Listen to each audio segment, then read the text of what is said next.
Court does call the case of the people of the state of Michigan versus Derek Smith. Ashley Feltus for the people.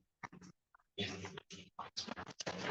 morning, Anna. I was appearing on behalf of Derek Smith, who is joining us via Zoom. Derek, would you unmute and state your name for the court, please?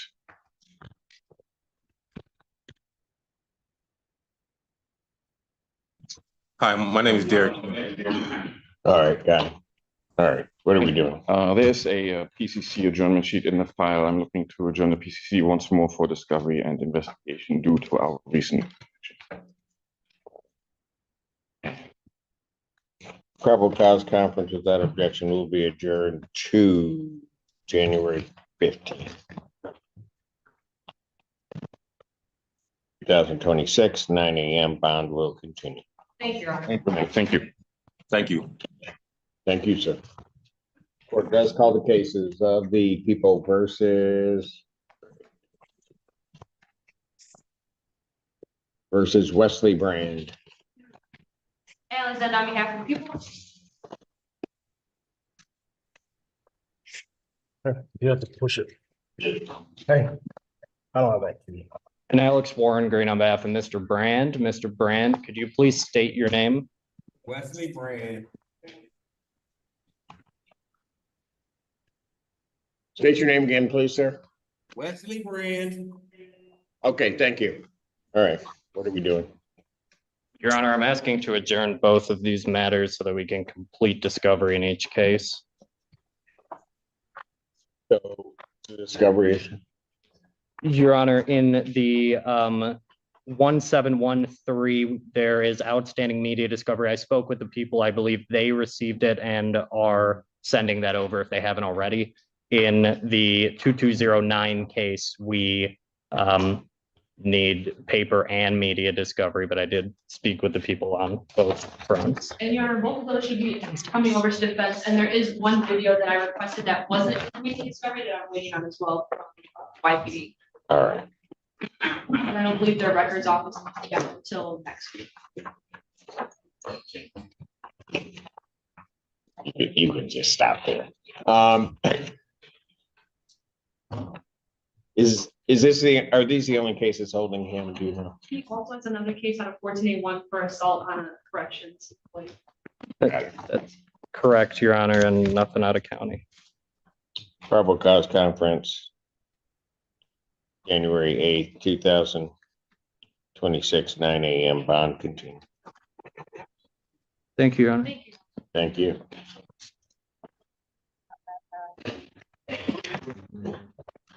Court does call the case of the people versus Stephen Black. And then on behalf of the people, Your Honor. Your Honor, Joe Simon on behalf of Mr. Black. And Mr. Black, state your name when you get here. Stephen Black. And, Take your hands out of your pockets. and Your Honor, I hope the court has signed my substitution of counsel. Nope. I asked the court. Yes, I did. And accordingly, requesting to adjourn the PCC as I've just entered the matter. I know the court loves when I request dates, but the date of the 15th would work well if that's possible. Why did he do that? Because I know you love. No, why did you do that? I know you love. I'm 3 cases in.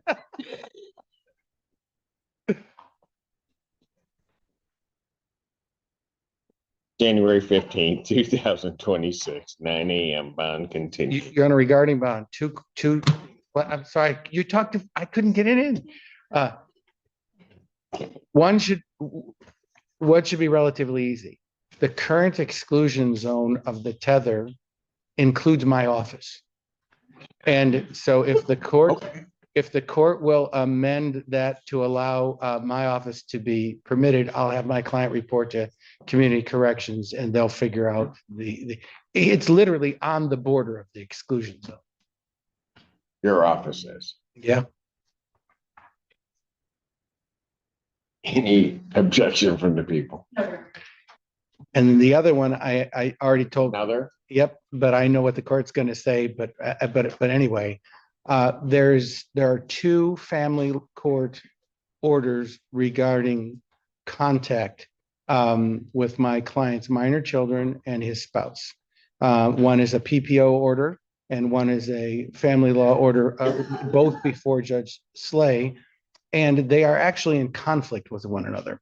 So Judge Slay's orders? the people with the one was entered ex parte, they're just So minorly. Judge Slay entered orders that are in conflict? She's not, Let me call her. they're I'm great. gonna tell her you said that. She's not aware of this, but I'm sure. Okay. What I'm asking if the court would permit contact as Judge Slay orders with the minor children and my client's estranged spouse for child visitation purposes only. It's their response from the people. I think once we review the order, we can submit a stiff report after we have everything kind of all. Right, and typically, unless the people perceive some other danger that the family court may not be aware of, I will follow the family court's order. But if the people do object, then I would certainly make a more restrictive order. Okay, so I will allow the zone to be amended so that your office is outside of it, or they can keep the zone, but a violation would not occur if he's at Either your way. office. And then you guys can get to me the order. Council approach briefly, just.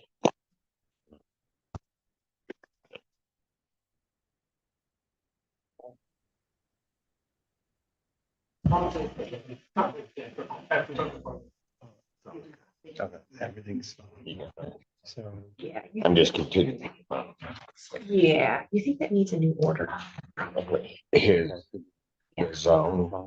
Mr. Simon's indicating that it's just on the outside of the zone. I think I can just put like no violation to address, and that's good. I think you can do it that way, but the other thing is, I'm not sure where the prohibited premises is vis-a-vis that zone. it's on Cook Street, KOCH, which is a couple of blocks from my office. That's the excluded area. Yes. Oh, So the perimeter literally touches my, got it. Yeah. Got it. So, okay, they'll have to figure something out. They know where their prohibited zone is. We'll work. all right, thank you. Thank you. Court calls the case, People versus Stephanie Cruz Mena. Good morning, Your Honor. Jeremy Glick appearing on behalf of Stephanie Cruz Mena via Zoom. And Stephanie, when you reach the podium, could you please state your name? Oh, there's Mr. Glenn. Okay. Oh, Stephanie Cruz. All right. She stated it. Go ahead, Counsel. Thank you, Your Honor. We have received the discovery Friday from the people. There's quite a bit to review as well as some investigation on our end. We would ask for a short adjournment and to address bond. All right. Without objection, probable cause January 8th, 2026, 9 a.m. Thank you, Your Honor.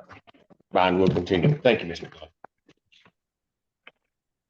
Court calls the case of the People versus Edward, is it Dagnus?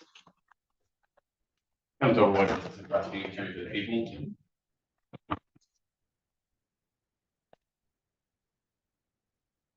And Your Honor, Joe Simon on behalf of Mr. Dagnus. State your name, please. Edward Dagnus. Thank you.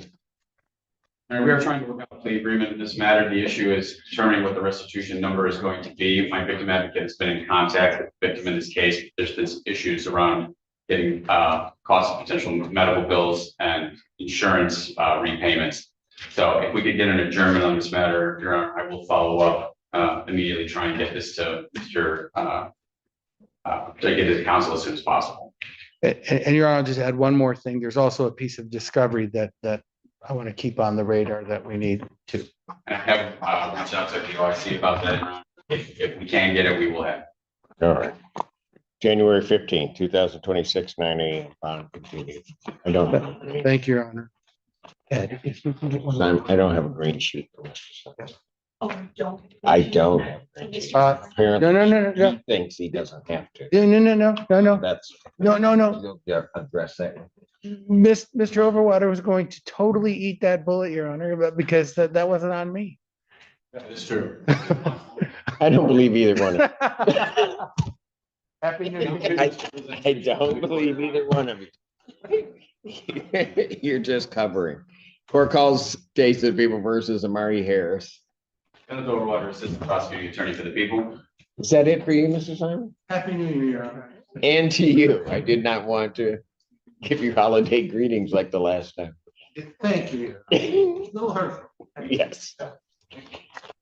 Good morning, Your Honor. Wendy Barnwell, P42505, on behalf of Mr. Amari Harris. Your name, sir? Amari Harris. Thank you. All right, what are we doing? Your Honor, we're requesting an exam. I know the last time we were in court, there were another lawyer had showed up, but we're asking for an exam. All right. And a Does he have a co-defendant. co-defendant? Does he have a co-defendant? He does, Ms. Cruz Mena, that was just adjourned to January 8th. Okay. But he's requesting an exam.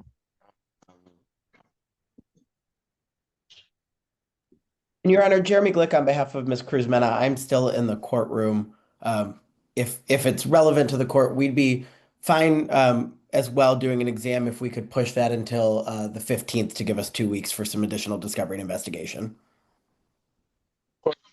So, well, the exam would be sometime that week. I don't know.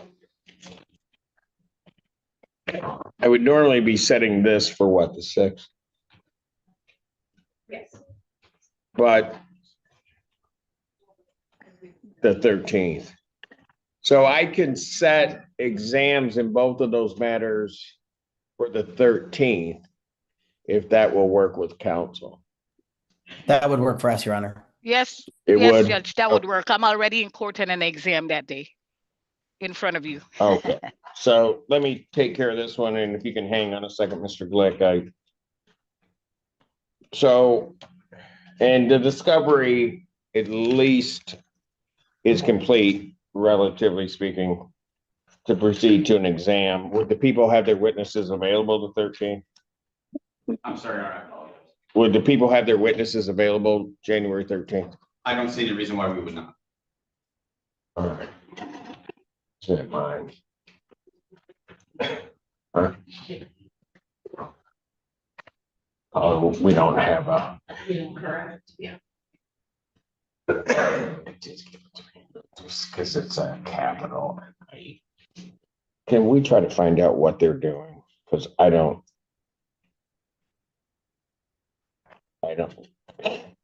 Maybe we'll know by Monday, but maybe, who knows? All right. So I'll set preliminary examination on both of these cases for January 13th, 2026, 9 a.m. That's before me. That's in person, but we'll continue. And Mr. Glick, on your case, would you like your client brought out if I was setting that date, or? No, Your Honor, I can connect with her in the jail and let her know. All right, so waiving the appearance, I will also set preliminary examination in that matter for that same date. Thank you very All much. right, Your Honor. Thank you, folks. Thank you, Your Honor. Thank you, Judge. Yeah, that would be correct.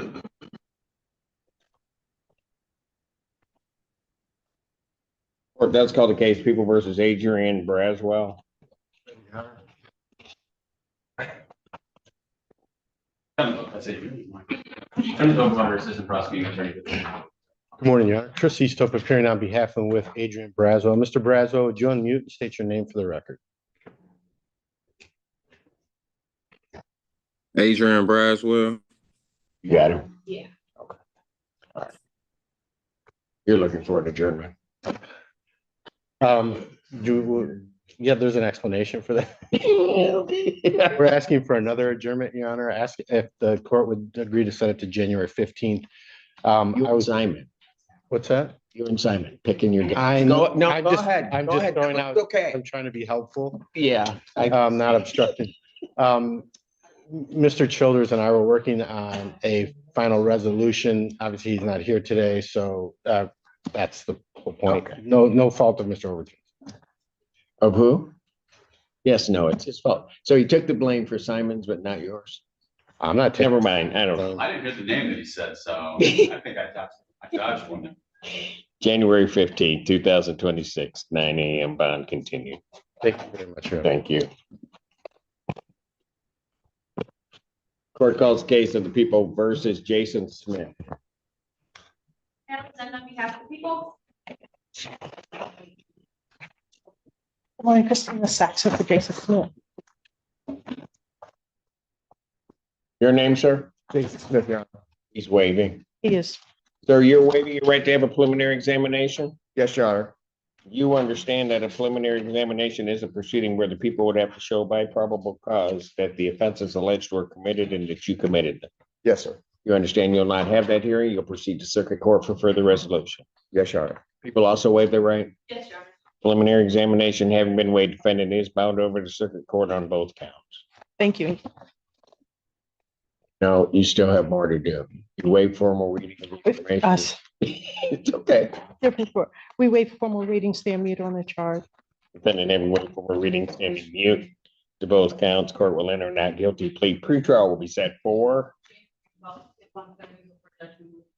January 12th, 2026, 1:30. Judge Hamud. Thank you, Your Honor. Thank you. Bond continued.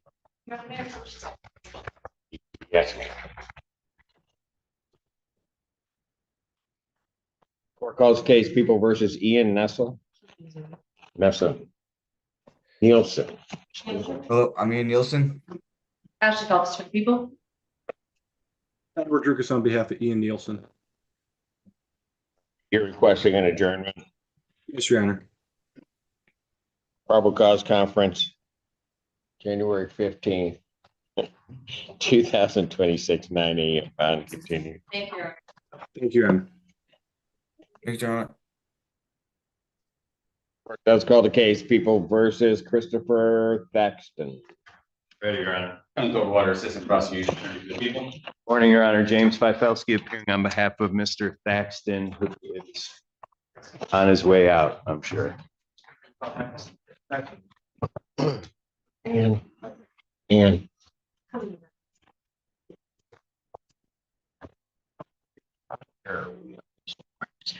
I mean, honestly, we're not.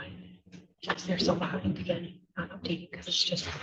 so It's, wait, you got it. Name. Christopher, thanks. Thank you. Your Honor, we're asking for one more adjournment for discovery, some outstanding records we're both trying to get our hands on. That's correct, Your Honor. I've turned over a report that I received today from the OIC. There are medical records defense is asking for that we don't have. I don't know that I'll be able to get those, but we can at least get into it. If I have a release from the victim in the case, the victims. Are you going to be able to resolve that by the 8th, their medical records, or I can hear you. I'm sorry. are you going to be able to resolve that by the 8th if they're medical records? I think we'll be able to know whether or not we're going to be able to get them by then. At this point, I don't believe that we are, but Is this the only case holding him? Yes. Is this the only thing holding you, sir? Yes, sir. January 8th, 2026, 9 a.m. Bond continued. thank you, Your Honor. Thank you, Your Honor. Court calls case People versus Denise South. Ashley Phelps for the people. Morning, Your Honor. Attorney Ryan Rams there on behalf of myself, and stands to my right, myself, identify yourself for record, please. Denise Self, good morning, Your Honor. Good morning. Okay, what are we doing? Your Honor, should be a note in the file, but if not, we're seeking an adjournment of the PCC in an effort to speak to Mr. Childers about this matter. We've just received some discovery and want to present to him that information so we can hopefully resolve this matter. January 15th, 2026, 9 a.m. Bond continued. Thank you very much, Your Honor. Thank you. Have a happy New Year. And to you.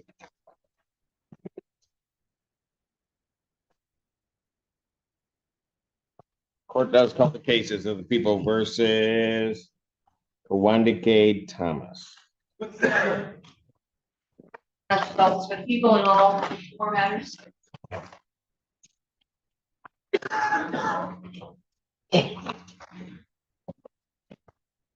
Well, good morning, Your Honor. Sam Bernstein with and on behalf of Ms. Thomas, covering for. I am, Okay. Your Honor. Thank you so much. Stephanie Cannon on the remaining matters. All right. And what are we doing? Your Honor, we are asking for an adjournment of this matter. As this court is aware, my client was given permission by this court to go to treatment, which we believe is basically the crux of her issue. However, she's not been released yet. I believe that's because she has a new matter and the order needs to go in that case so that she can be released. He has a new matter. A new old matter, yes. So it was something prior to her coming in, but we'll get an order put in that case, and I do believe she'll be able to be released to treatment. Ma'am, state your name. I don't think you did. Ronald Quay, Cynthia Rose Thomas. Thank you. So the new matter, who is that before? Is it 15th? It's in the 15th District Court, Your Honor. Okay, so you just have to get an order over. Okay. So we'll do it right away. All right. But we're just, she's either going to be released to treatment or something's going to happen. So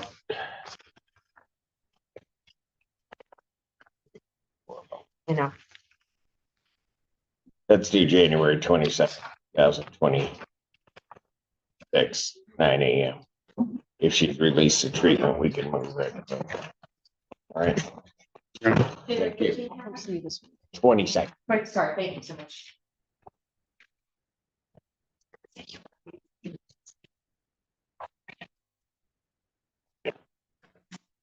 Court calls case, People versus Jeremy Shue.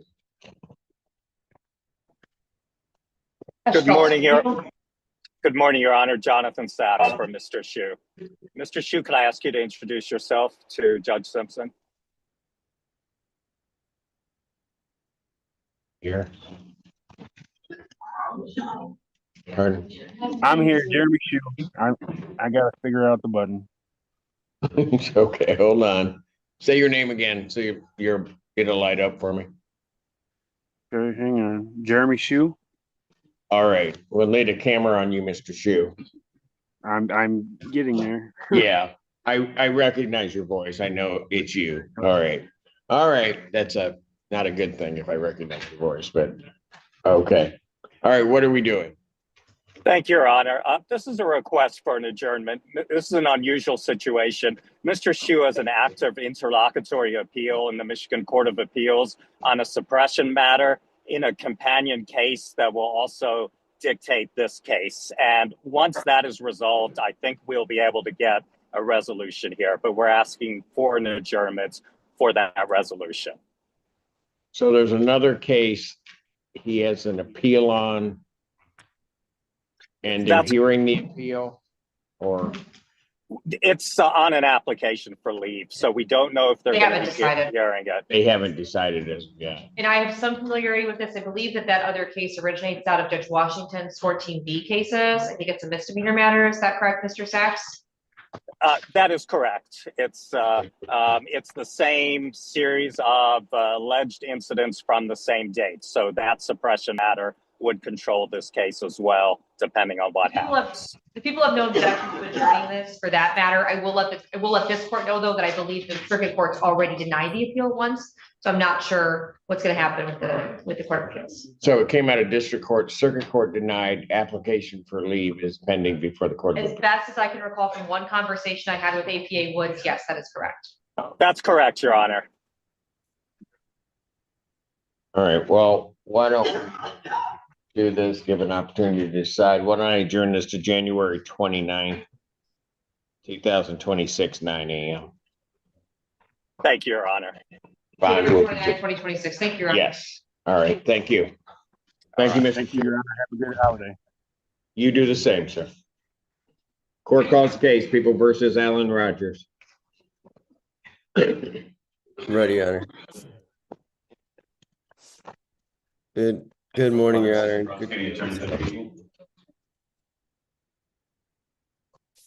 Who's on this case, Mr. Haddad? Yes. State your appearance, sir. Alan Rogers. Good morning, Your Honor, and good morning to your staff. Ferris Haddad on behalf of Mr. Rogers. All right. And are you looking to adjourn this, or what are we doing? Yes, Your Honor, I was retained this month, so we are still in the process of discovery. I'd like to adjourn the PCC and also address Mr. Rogers' bond after that. Is this the only thing holding him? Yes, Your Honor, I believe so. Probable cause conference, January 8th, 2026, 9 a.m. As to bond. Yes, thank you, Your Honor. So, Judge, I was retained this month, actually by Mr. Rogers' employer and Mr. Rogers himself, but with the help of his employer. He does have a job waiting for him as a finisher at A&M Auto in Ypsilanti. He's been working there for several years. And they're trying to hold the job open so that they don't need to replace him. He's a valued employee there. He's a hardworking gentleman. Judge, also, he's been incarcerated. I don't mean to interrupt you, counsel. I'll let you finish, but I don't think this is the only case holding him. Because he was released on a furlough. And I think I signed off on the furlough here, but I think there was another judge in circuit that had to sign off on a furlough. Your Honor, my review of that shell does indicate this is the only matter that's currently holding.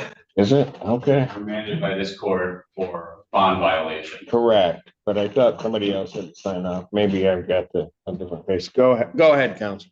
Oh, no, I appreciate it, Judge. It's always good to get to the bottom of that. My understanding is he had missed some testing after initially being placed on bond and then eventually tested positive. But I think he's been incarcerated almost 50 days now. He does have a home. He has bills to pay. He has pets at his home. He has a job that's waiting for him. I'm not sure if they were waiting for a bed to put him into inpatient. I got that information from his former attorney.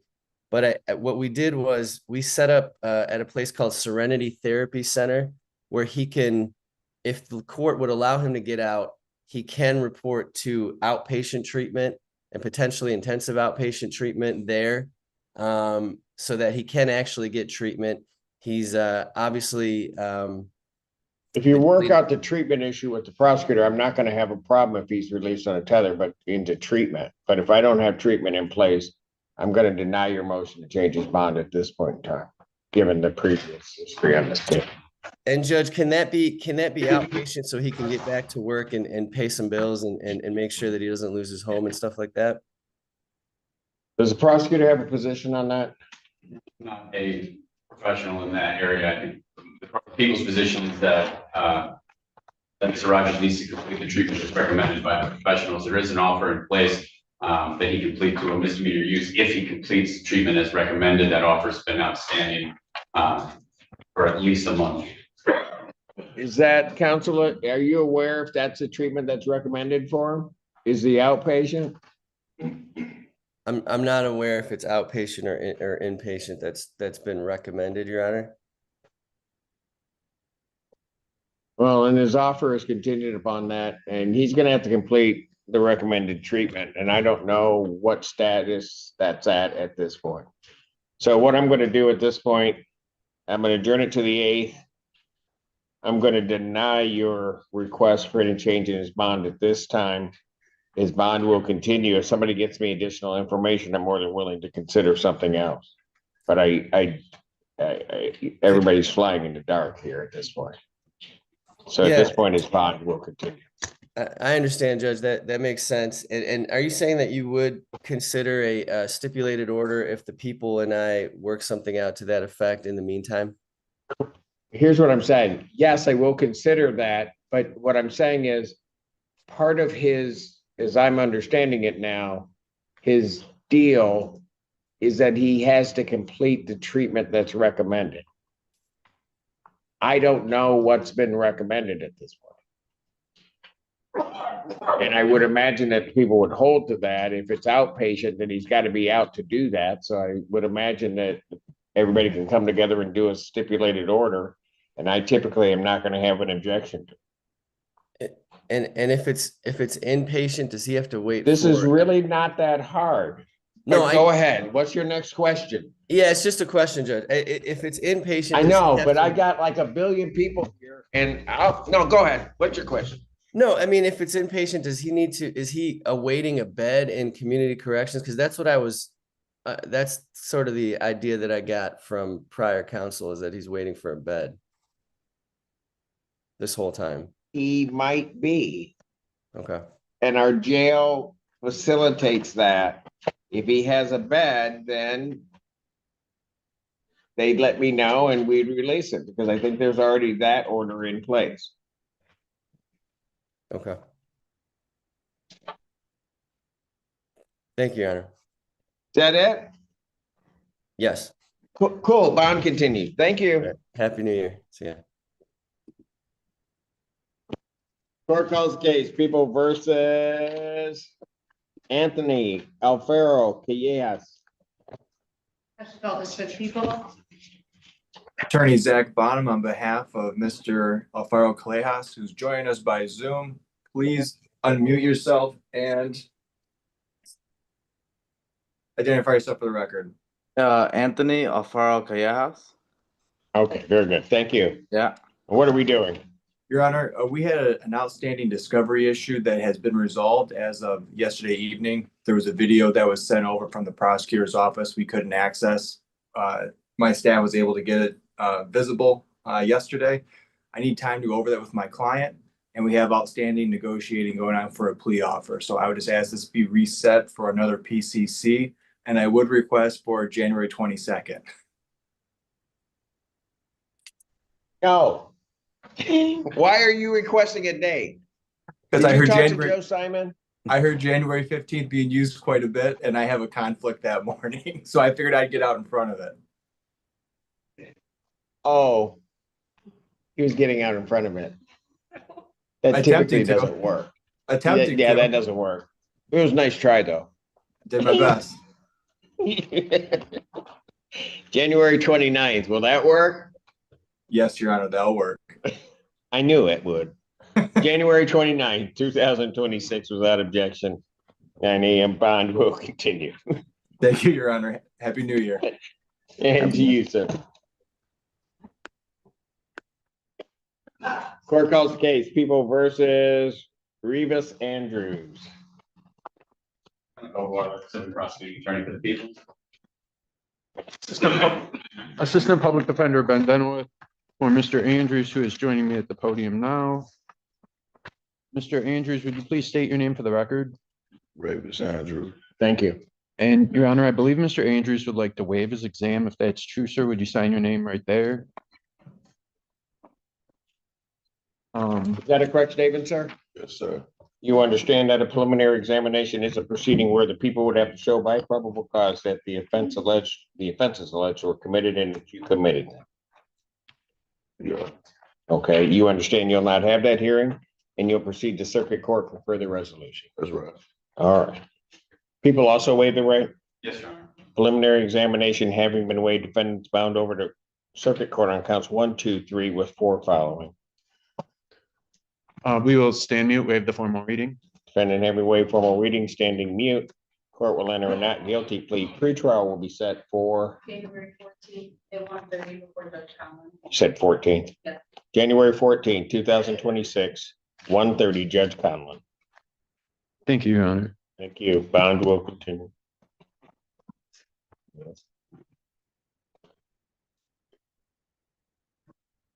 Court calls the case of the People versus John Brooks. Senator Water, assistant prosecuting attorney for the people.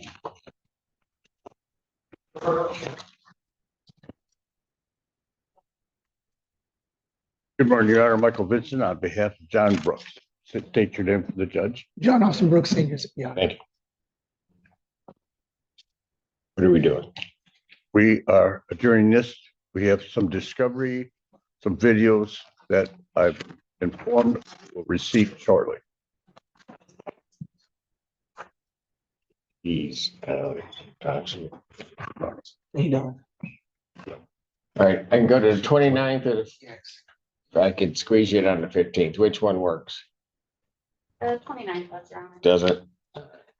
Probable cause conference will be adjourned January 29th. 2026, 9 a.m. Bond continued. Thank you. Stay in contact. Court calls the case of the people versus Jeffrey Moore.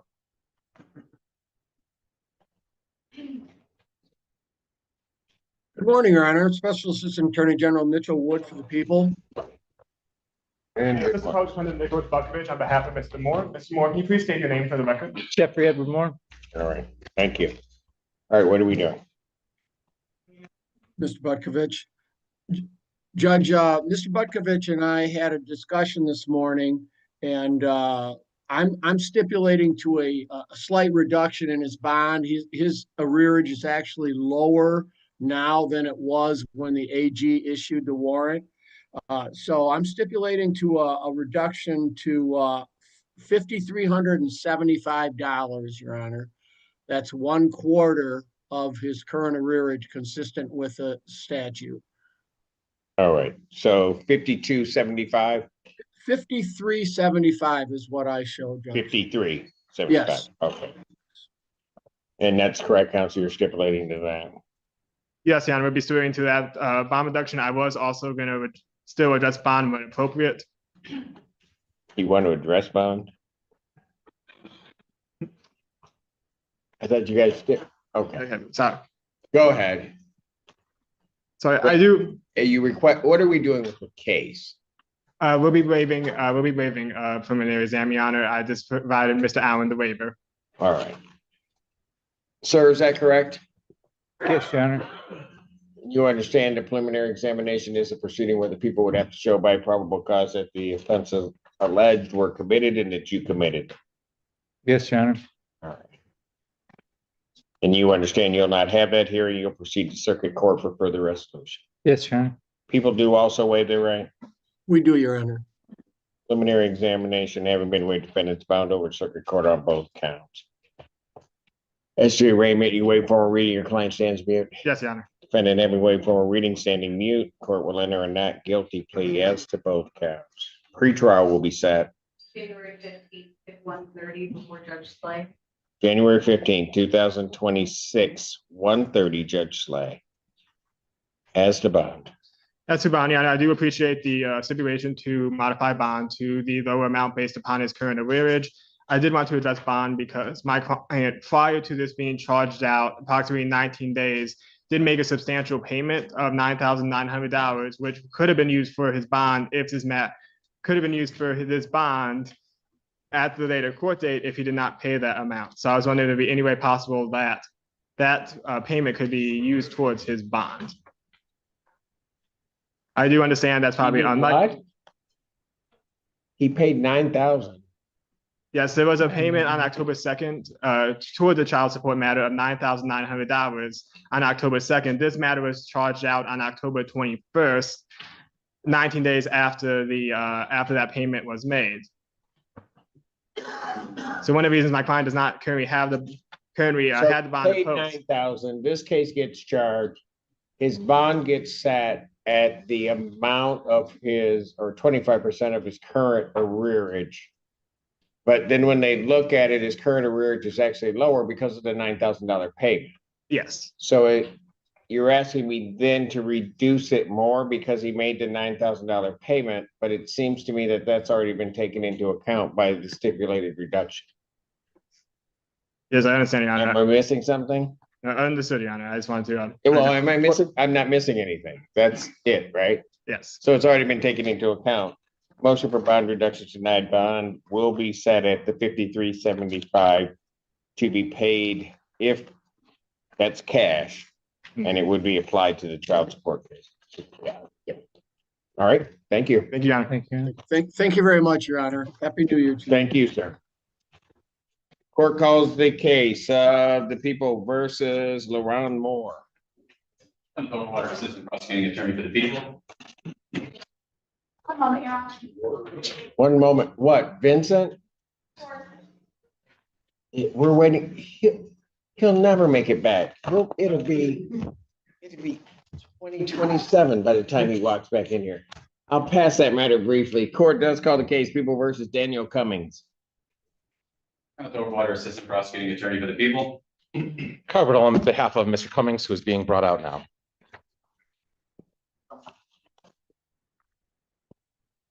Take your time, Mike. I passed it. I'll call you right up next.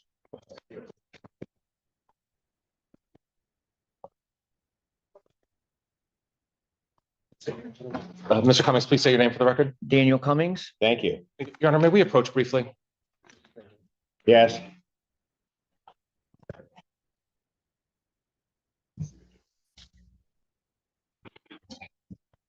need you to sign here. And thank you, Your Honor, for the brief bench conference. We are here today for a here as well. We are here today for bond violation as well as probable cause conference. As to the bond violation, first, Mr. Cummings is going to admit he's going to plead no contest to the bond violation.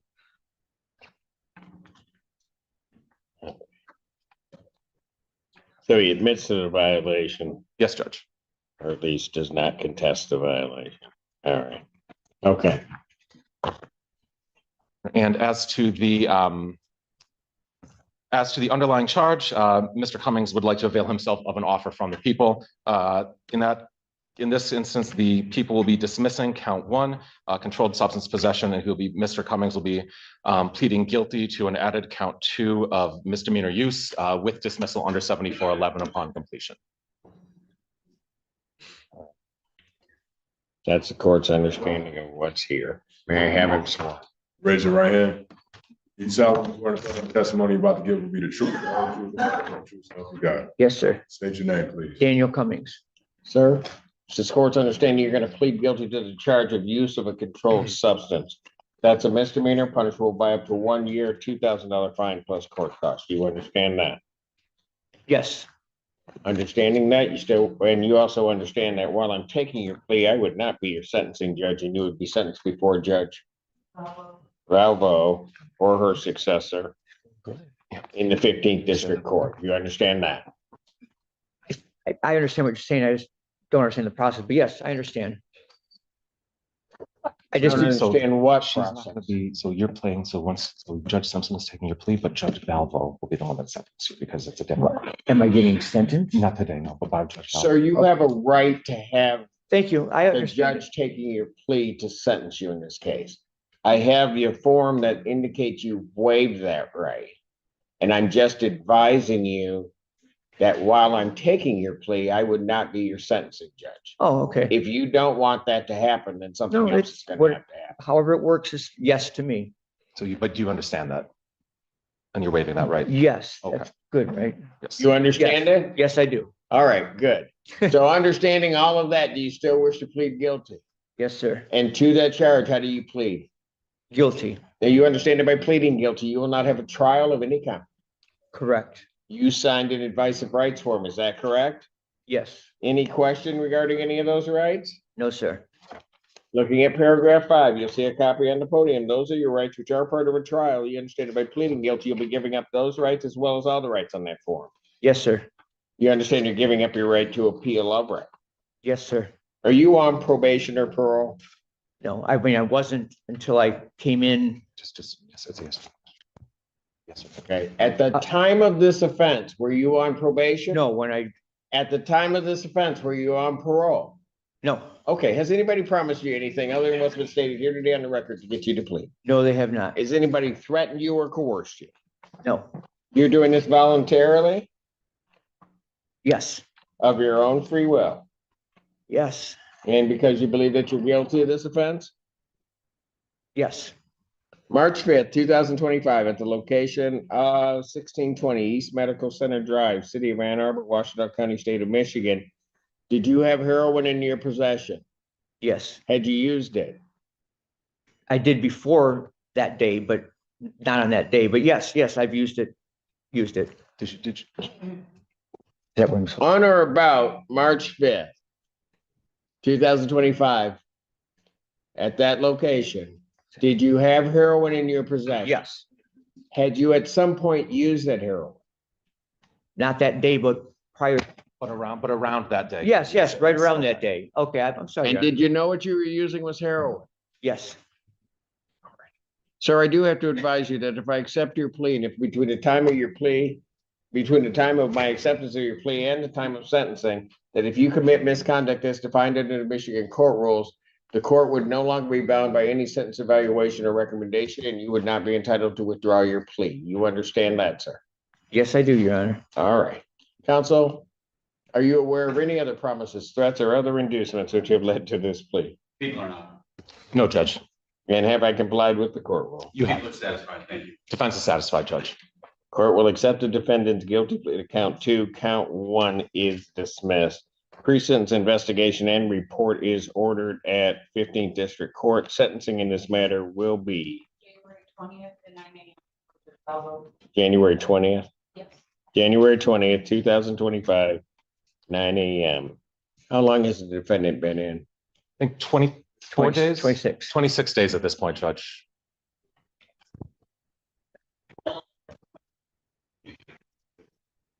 They should be able to get to him relatively quick because I'm not reducing his bond until such time as they get a chance to see him. I'll hear from you, counsel.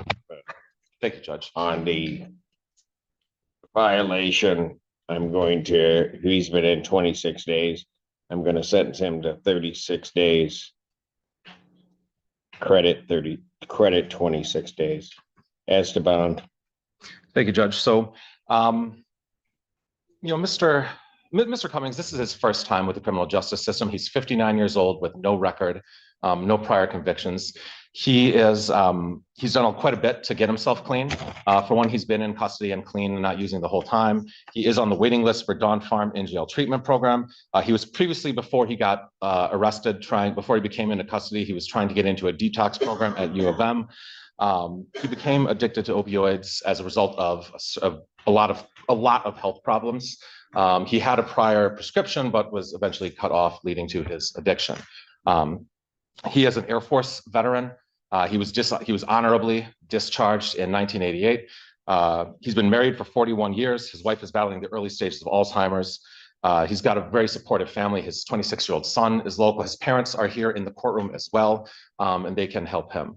Your Honor, and as to getting back to his treatment, he has a number of treatment programs available to him that he is basically ready to go to. If he was released today, he would be able to go to, he's got a 7 blocks away from his house. He's got I'm not going to have any problem. So he's got to serve at least another 10 days. Okay.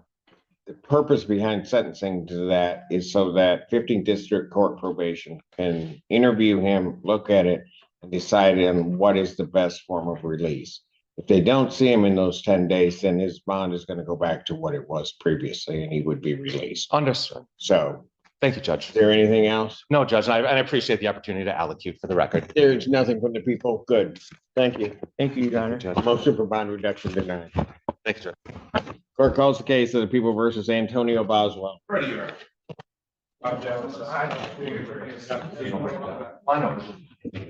And good morning, Your Honor. For the record, Terry Johnson on behalf of Mr. Antonio Boswell, who is approaching and stands to my right.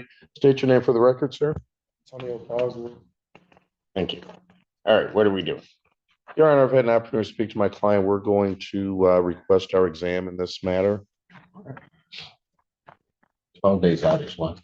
The 13th, right? 13th. Discovery is complete, correct? I've received what they've given me, Your Honor. Okay. And would the people have their witnesses available January 13th? Preliminary examination in person, January 13th, 2026, 9 a.m. Hold for one moment. Do we know?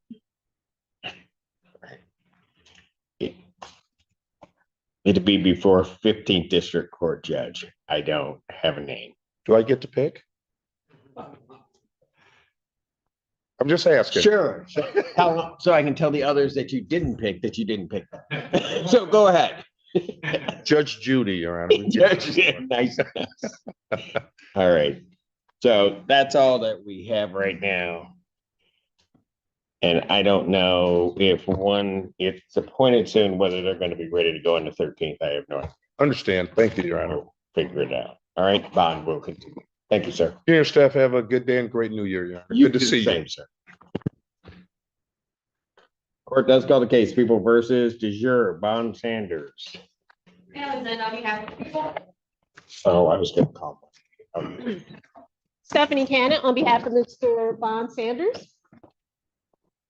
Mr. Bond Sanders, you are present. Please state your name for the record. Bond Sanders.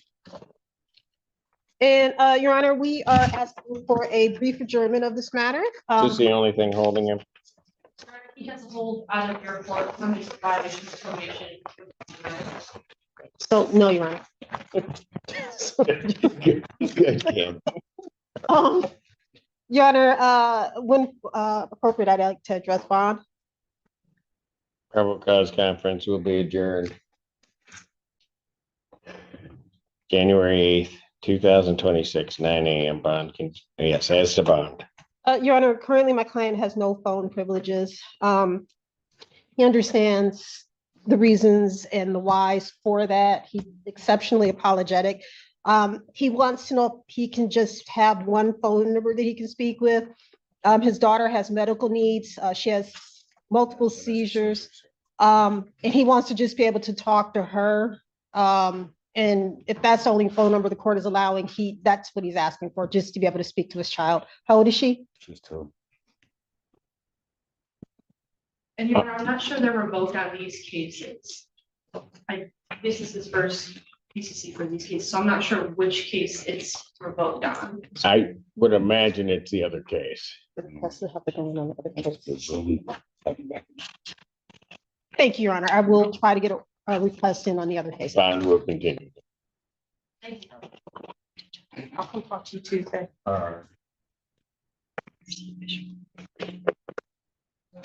So, but I don't want to miss chance. Got it.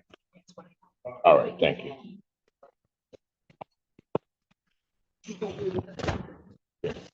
Court recalls the case, People versus Lauren Moore. Senator Water, Assistant Prosecuting Attorney for the People. Good morning, Your Honor. Michael Vincent on behalf of Ron Moore. Hopefully it's somewhere. Mr. Moore, state your name for the judge. Lauren Moore. Thank you. We need a prelim exam date and we are. So you don't want me to address, you want it, Yeah, we want a prelim exam. you want a preliminary exam. And discovery is complete. I'm all set. People have their witnesses available to 13. We'll do everything we can. Preliminary examination, January 13th, 2026. 9 a.m. That's before 15th District Court Judge.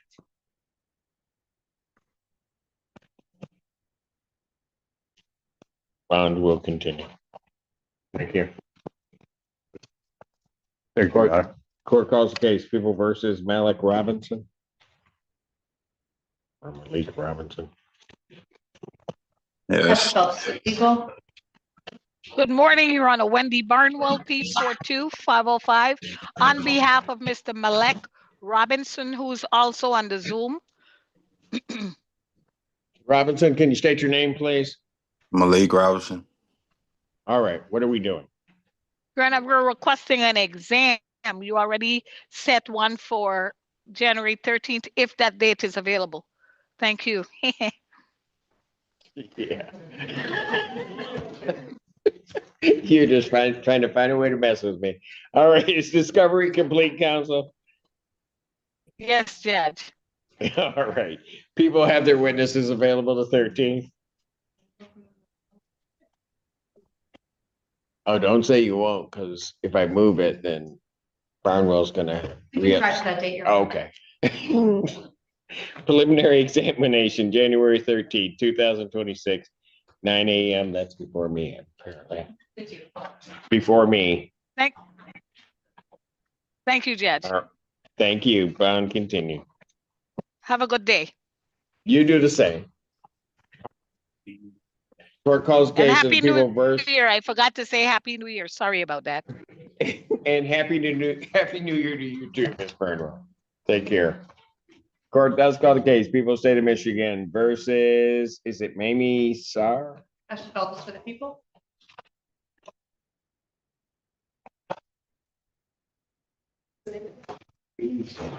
Sar?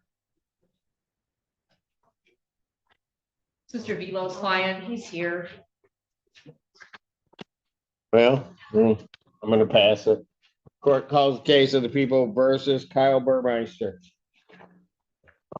Water Assistant Prosecuting Attorney for the People. Ashley is here on behalf of Kyle Burmeister, who's approaching. And Your Honor, the defense is requesting an adjournment for further negotiations in this matter. I have the green sheet. Is this the only thing holding him? No, there are two other matters holding Mr. Burmeister at present. Apologies, I think I should have a green sheet for this. I will provide it to the court. But there's at present, he has, but both of those are probation violations in relation to this matter. So I'm requesting a brief. And those are in circuit? Those are in the 15th District Court. Okay. Yeah. Those matters set at $10,000 and $5,000 respectively. That's correct. Probable cause conference then will be adjourned to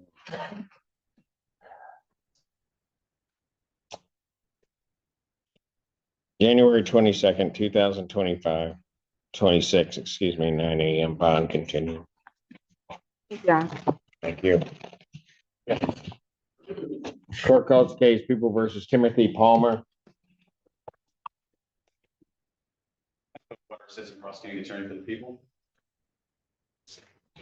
Get Mr. Johnson. Kareem Johnson.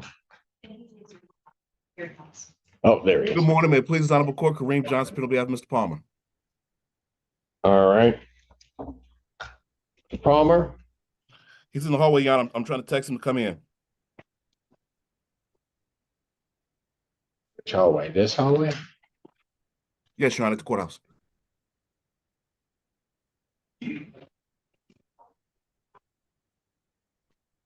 Okay.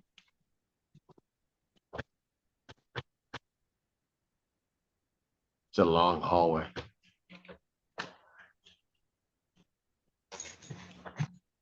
You don't see him? Nobody responded? This is Mr. Johnson's fault. Anyway, let me pass it. I'll, as soon as we find him, maybe we'll call it back up. Is this him? Huh? No. All right, so I'll pass it. Court calls the case, people versus Man Davis. Water Assistant Prosecuting Attorney for the People. Good morning, Your Honor. Assistant Public Defender Davi Lebo on behalf of Mr. Davis. Who stands to my right? Mr. Davis, can you tell the court your name, please, sir? Davis. And Your Honor, we're still having discussions about this matter. Be requesting an adjournment. All right. Oh, God, on adjournment. And he's held on other things. He is, Your Honor.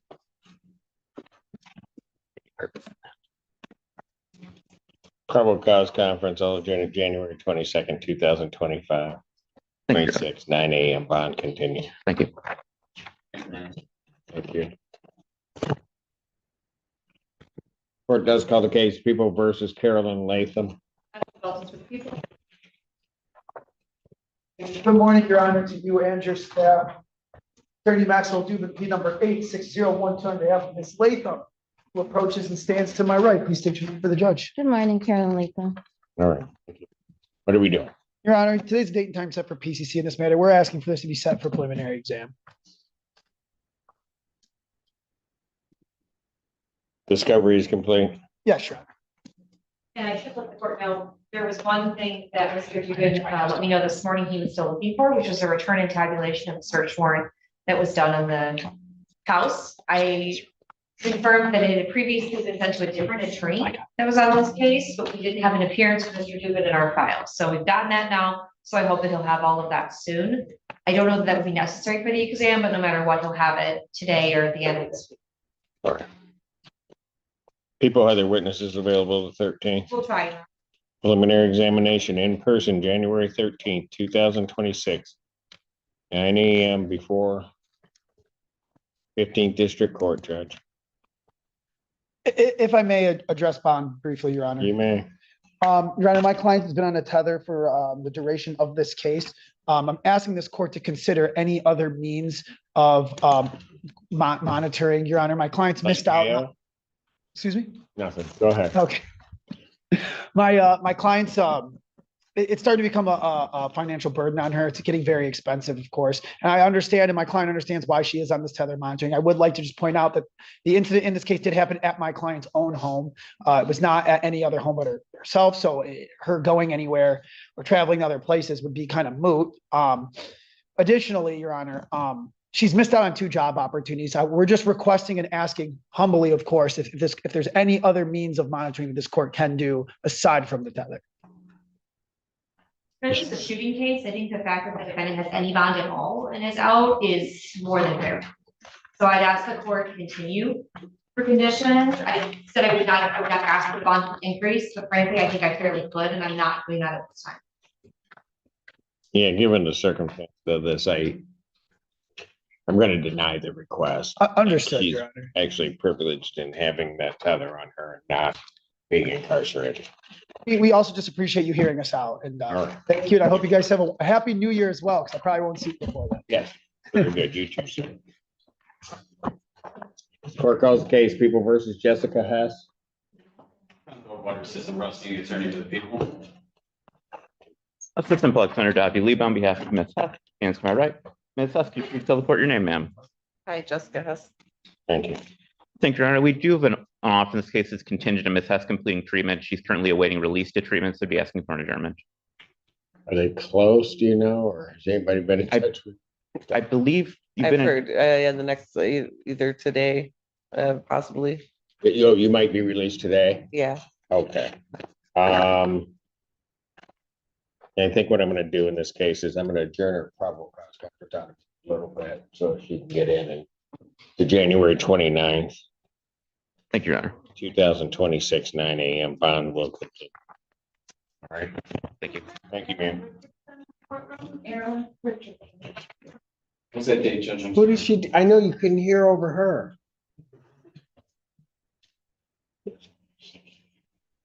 No, she heard me.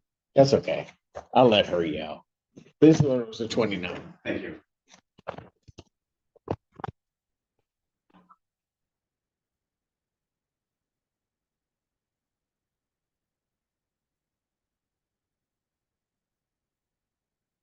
Doing. Yeah, are you okay if I do that? You're just Um, gonna see it at the top of your screen. Yeah, they have to let us, is there a reason? It's for himself. They usually have to let us know beforehand so we can figure it all out. But he was here, right? Is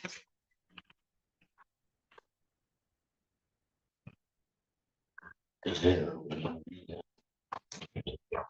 I guess that's my only question. Find it out. Court does call the case People versus Andrew Party. Water System Prosecuting Attorney for the People. Morning, Your Honor. Sam Bernstein here on behalf of Mr. Party. Was not present with me. Happy New Year's to you and your wonderful staff, Your Honor. Bench warrant will issue for defendant's failure to appear. Bond will be set in the amount of $25,000 cash security. That warrant will issue immediately.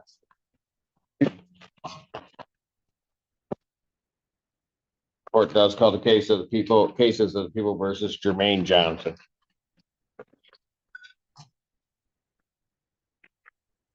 Ashley Phelps for the people, both matters. Assistant Public Defender Chelsea Vergils with and on behalf of Jermaine Johnson.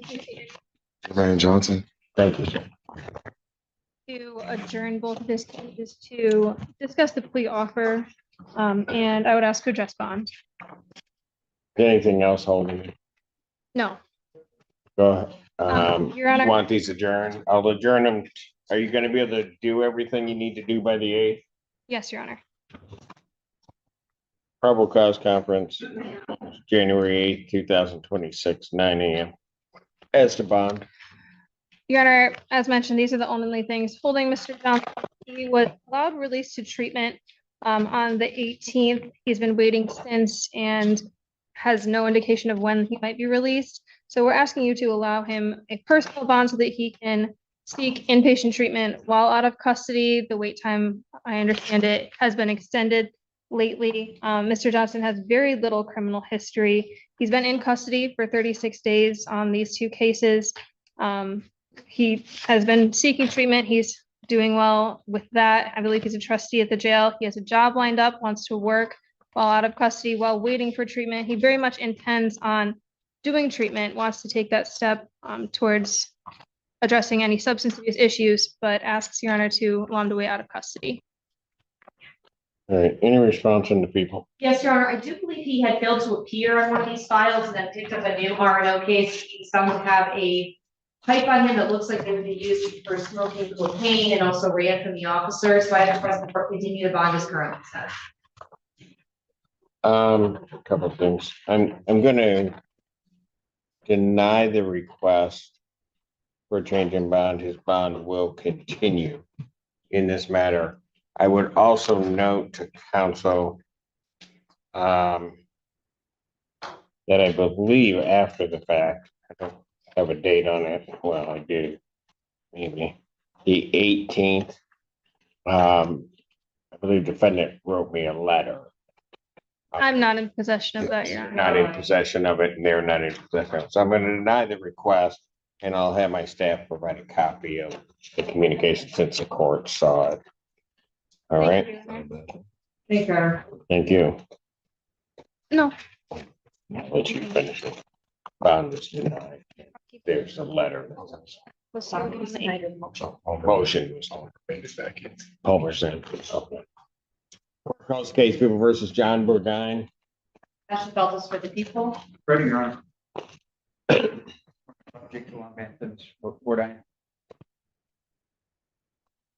Your name, sir? John Bourdin. Judge, due to the volume of discovery in this matter, and I've talked with Ms. Phelps on this matter, is it possible to adjourn the PCC to the 29th? Happy holidays, Judge. Being really bold picking your dates. The kind and considerate Judge Barr during the holidays. And I don't have an issue with that date, Your Honor. I will note for the court, there is a co-defendant who's also up this morning, so I'll be asking that her case goes to that same date when that case is called. Who has The that? public defender does. Yeah, I represent, Carla Gordon and our. Okay. Same day? Probable cause conference, just because you're asking me to do something different, is gonna be February 5th. Oh.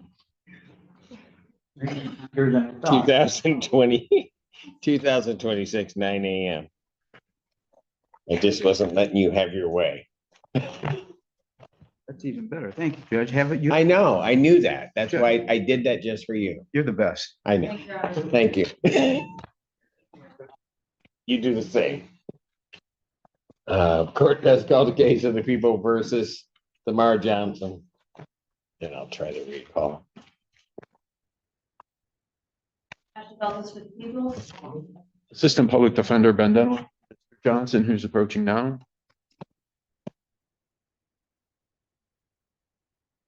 Could you state your name for the record, Mr. Johnson? Thank you. All right, what are we doing? Your Honor, we did some investigation and Mr. Johnson was not satisfied with that investigation. I'd like to adjourn 2 more weeks to see if we can do further investigation. Okay. Probable cause conference will be adjourned then to January 15th. Thank you, Your Honor. 2026, 9 a.m. bond continued. Thank you.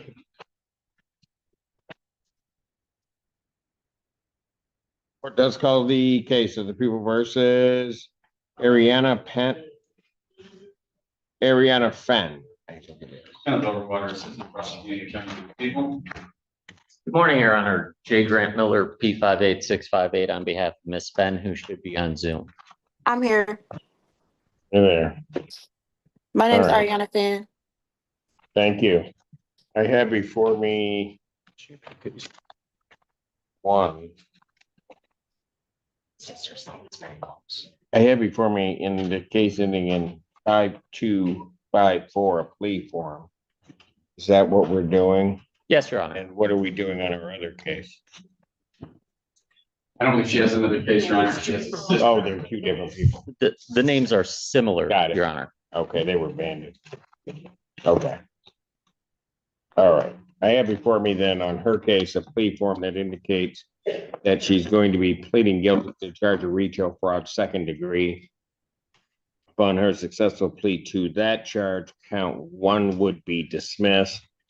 And there is a sentence agreement between the prosecutor and defendant, prosecutor or probation under the Home Truthful Training Act. That's the court's full understanding of it. That's correct, Your Honor. That is correct, Your Honor. Ma'am, please raise your right hand. Me? Yes, you. Do you solemnly swear or affirm testimony you're about to give will be the truth, the whole truth, and nothing but the truth, so help you God? Yes.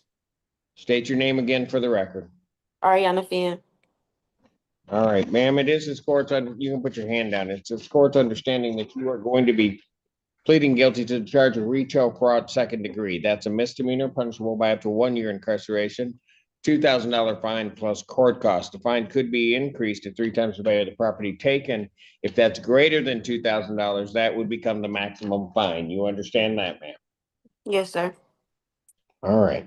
You also understand that while I'm taking your plea, I would not be your sentencing judge, and you would be sentenced before Judge Valvo in the 15th District Court and or her successor. You understand that, ma'am? Yes, sir. Still wish to plead guilty? Yes, sir. And to that charge, how do you plead? Guilty. Now, you understand that by pleading guilty, you'll not have a trial of any kind. Yes. You signed an advice of rights form, is that correct? Yes, sir. Or had it signed on her behalf? You Yes, did? sir. All right. Do you have any questions regarding any of those rights? No, sir. All right.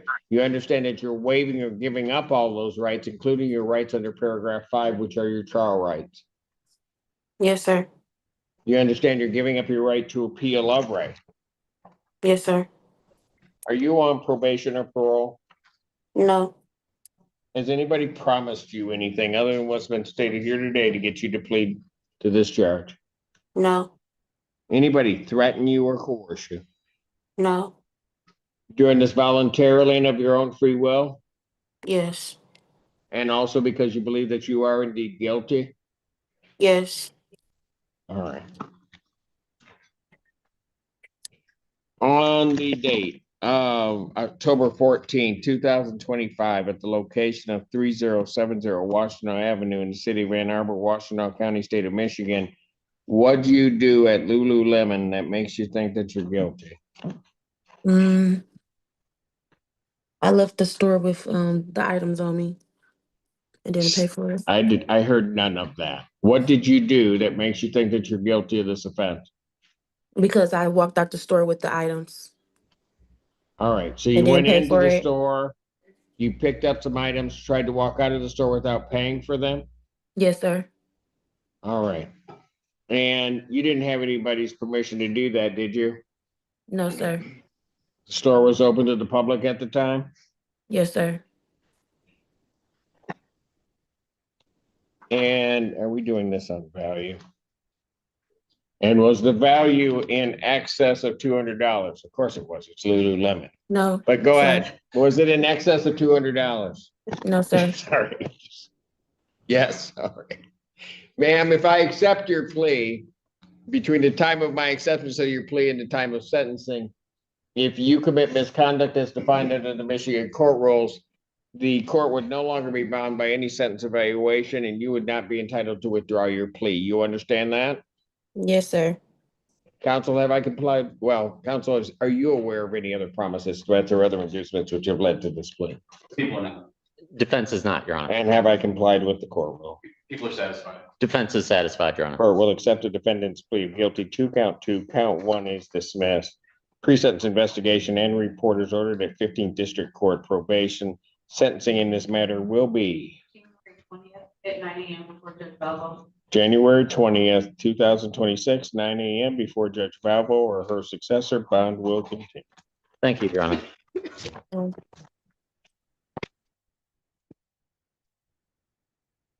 Court does call the case of People versus James Lyle.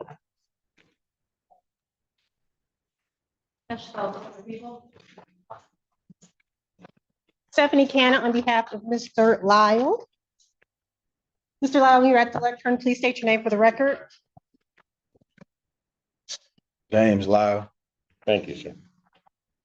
Your Honor, we are gonna request an adjournment of this matter. I do have a green sheet. Is this the only thing holding him or? Your Honor, I do believe this is the only, is it parole? He has a parole hold, Your Honor, however. He has a parole, okay. Yes. Of my appeal, I already said this situation is taken care of. He's spoken with his parole agent, Your Honor, and it's his belief that if he is able to get a PR bond in this matter, they are going to be able to When I was arraigned, the judge and the lawyer said that they put it at $100 bond for now, so I can get time credited. But I can get the PR bond if need be. Just revert back to them and they'll switch it to the PR bond. So I'm good with the PR bond if I'm still gonna. I don't have that, but I don't know what they're gonna do if they release you, because parole is gonna take you. So I'm not gonna do that. No, I don't Then- want the PR bond. then he is asking that we set it for a preliminary exam, Your Honor. We don't want the adjournment. No, Your Honor, he's asking for a preliminary exam. Discovery is complete. Yes, Your Honor. People had their witnesses available the 13th. We'll try for that day. Thank you, Your Honor. Preliminary examination in person, January 13th, 2026. 9 a.m. before judge. 15th District Court Judge. Bond will continue. Does call the case People versus Amber Corpus. Yes. Morning, Your Honor. Jay Grant Miller, P58658 on behalf of Ms. Cormos. She is still en route from Jackson. She was having some difficulty getting here this morning. I'm sorry, right? I missed it. She is still en route from Jackson. She was having some difficulty getting here, some car troubles. She has been texting me. What?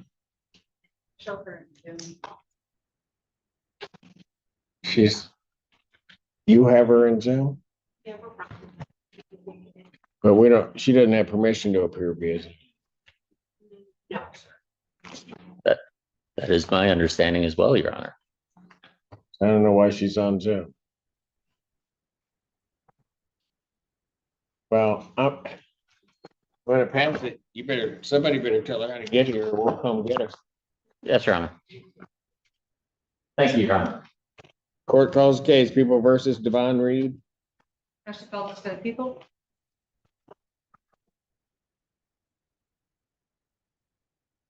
Your Honor. Brian Bowling on behalf of Mr. Reed. Good morning.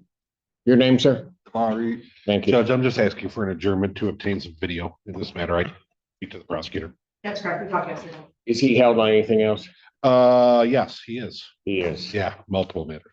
Multiple matters? All right, then. Any objection to going to the 29th then with him, or is that too far for? I guess I'd prefer a sooner date if the court would be willing. Okay, I can give you a sooner date. No, when he'll be called, January 8th. Thanks, Judge. We'll just squeeze him in. 9 a.m. bond continue. He appreciates that, Judge. Thank you. Well, he won't that day, but that's okay. I'm not going anywhere. Thanks, Judge. Court does call the case People versus Tabitha O'Carroll. Until what assistant prosecuting attorney for the people. Good morning, Your Honor. Jay Grant Miller, P58658 on behalf of Ms. O'Carroll. Sorry, she was waiting outside due to the crowding. Please state your name. Tabitha O'Carroll. Your Honor, I've spoken with the prosecution and I just need to submit some paperwork for a no contest plea due to a memory issue for my client. January 29th, 2025, 26, 9 a.m. bond continued. Thank you, Your Honor.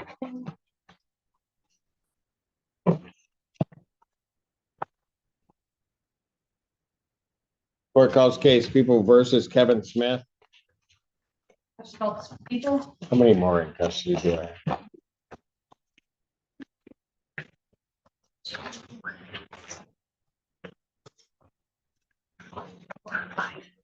Assistant Public Defender Davey Leba from Mr. Smith, who stands to my right. Mr. Smith, can you tell the court your name, sir? Kevin LaVarn Smith. Thank you. What are we doing? Your Honor, I believe the court should have a plea form.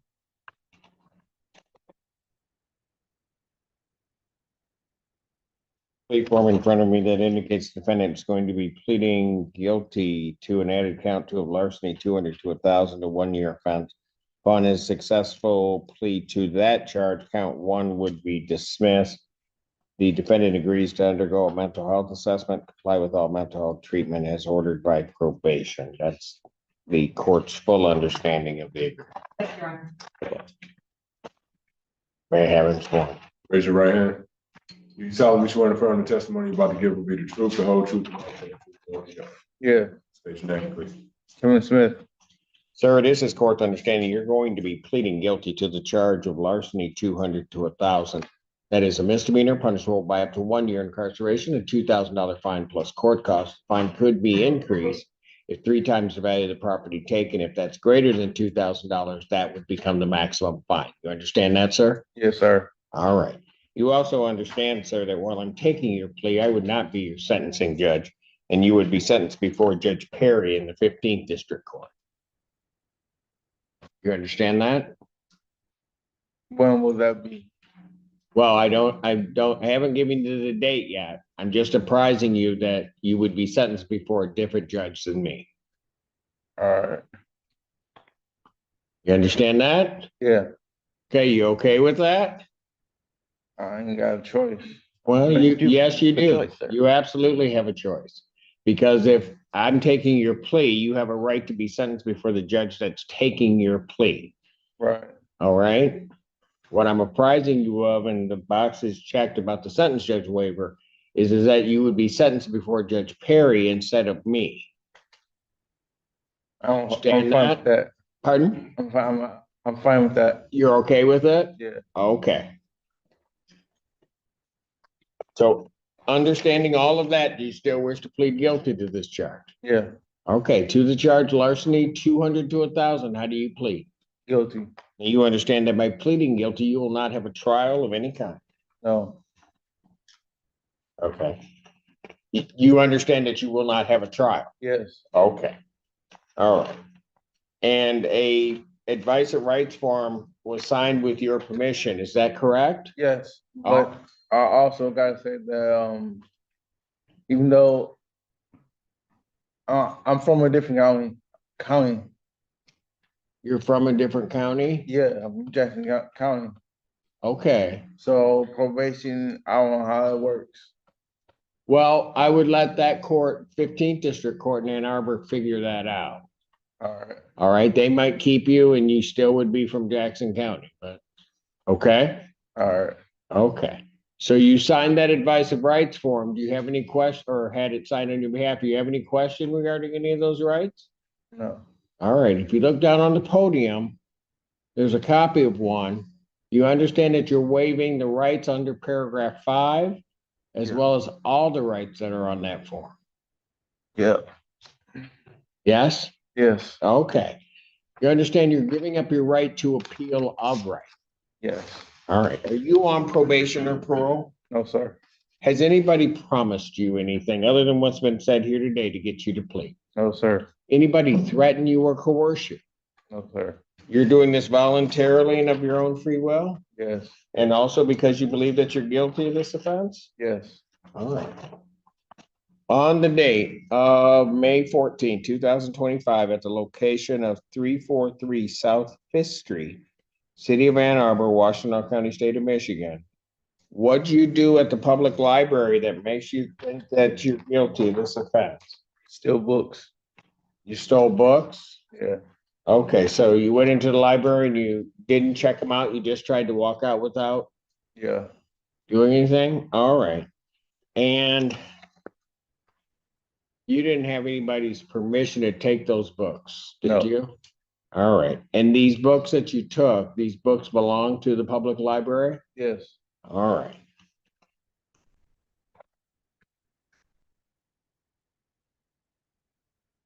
You don't know what the value of the books you took were, do you? No. All right. So counsel, I would accept a higher plea to this charge unless you have information regarding the value. No, Your Honor, I would also note there was a die cutter that was recovered from the one that was also library property. So I think the higher charge would be fine for the people. I agree. Okay. All right, sir, I do have to advise you that if between the time I accept your plea and the time the judge sentences you, that you commit any type of misconduct that as defined by the Michigan court rules, that you would not be entitled to any sentence evaluation or recommendation, and you would not be entitled to withdraw your plea. You understand that, sir? Yes, sir. All right. Counsel, are you aware of any other promises, threats, or other inducements which have led to this? Not known to defense, Your Honor. All right, and have I complied with the court rule? You have, Your Honor. All right, court will accept the defendant's plea of guilty to count 2 under the theory of the higher charge. Count 1 is dismissed. Pre-sentence investigation and report is ordered at 15th District Court probation. Sentencing will be 30th at 8:30. January 30th, 2026, 8:30 before Judge Perry. Thank you, Your Honor. And may I address bond? You may. Thank you, Your Honor. Mr. Smith does have significant mental health issues. He's now taking medications for these. He will continue to do so if he's released. He can stay with his mother if released, and his mother has indicated to me that if he does stay with her, she would intend to keep a very close eye on him. All right. At this point, I'm going to deny the request. I'm going to let probation at 15th see him. I'm not going to have a problem if they wish to release him. Thank you, Your Honor. I'm going to deny bond at this time. So bond will. So, Thank you. Yes, most probation recommends being released early. All right. Thank you, sir. This one. Court recalls case, People versus Timothy Palmer. Water Assistant Prosecuting Attorney to the people. Good morning, Mayor. Please, this honorable court, Kareem Johnson, appealing on behalf of Mr. Palmer. All right. Your name, sir? Timothy Palmer. All right. All right. What are we doing on this case? Your Honor, there is a video of the incident that is missing. We're asking the court for a second PCC day so we can try and get that video from law enforcement. All right. That's correct, Your Honor. It's a ring camera video. I have emailed the OIC requesting that. All right. He's out. So what I'm going to do is probable cause, I'll adjourn to January 29th, 2026, 9 a.m. Bond will continue. Thank you very much, Your Honor. All right. Thank you, sir. Court calls case, People versus Adam Adkins. Assistant Prosecuting Attorney to the people. Assistant Public Defender Davey Lebo, on behalf of Mr. Atkins, who stands to my right. Mr. Atkins, could you tell the court your name, sir? Adam Atkins. All right. Thank you, Your Honor. I'd be requesting adjournment. I have not been able to reach Mr. Atkins. January 29th, 2026, 9 a.m. Bond continue. Thank you, Your Honor. Thank you.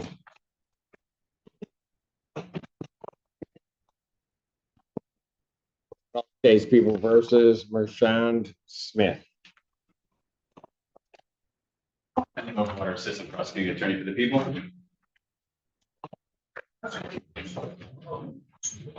Brian Bowling on behalf of Mr. Smith, Your Honor.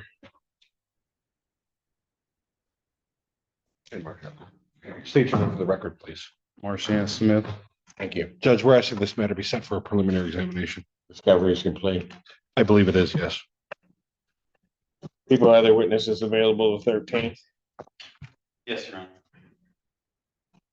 Preliminary examination in person, January 13th, 2026, 9 a.m. before me.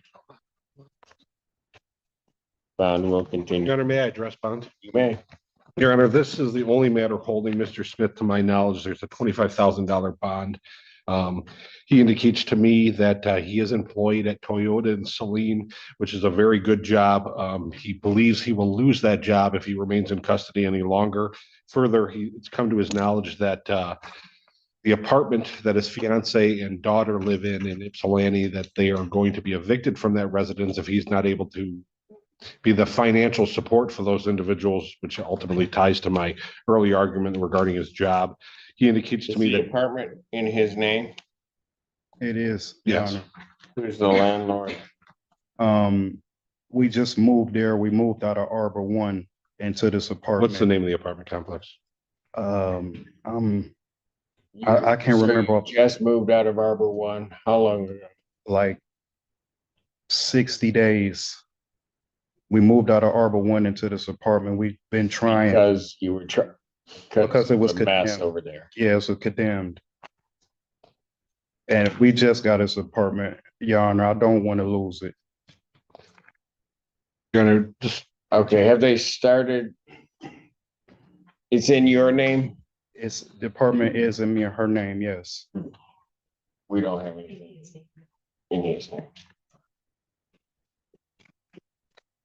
I could try to come up with the lease or something, but if my name is on the lease with her. You know, when you're winning, you should stop talking. Sorry. See, the way he reacted, thank you, sir. If attorneys would react that way, my day would be so much easier. Anything from the people? Yes, Your Honor. Your Honor, the facts of this case, Mr. Smith was released on a DV case. It's a city prosecution out of Ypsilanti. Several hours thereafter, the police were called because he had contacted the victim's grandmother. The victim's grandmother called the police, indicated that he had told her that he was on his way over and did not care what happened. There was a no contact and a stay away order in place on the domestic violence bond. When he arrived, police had already gotten there.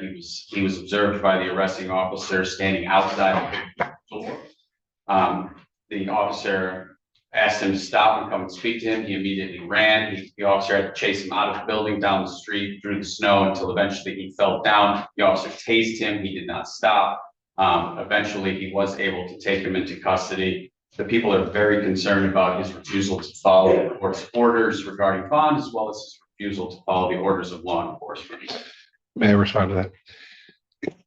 Your Honor, it's my understanding that Mr. Smith, regardless of any other calls that may have been made, he reached out to the Ypsilanti Police Department for a civil standby or civil assist visit at that residence to obtain some items.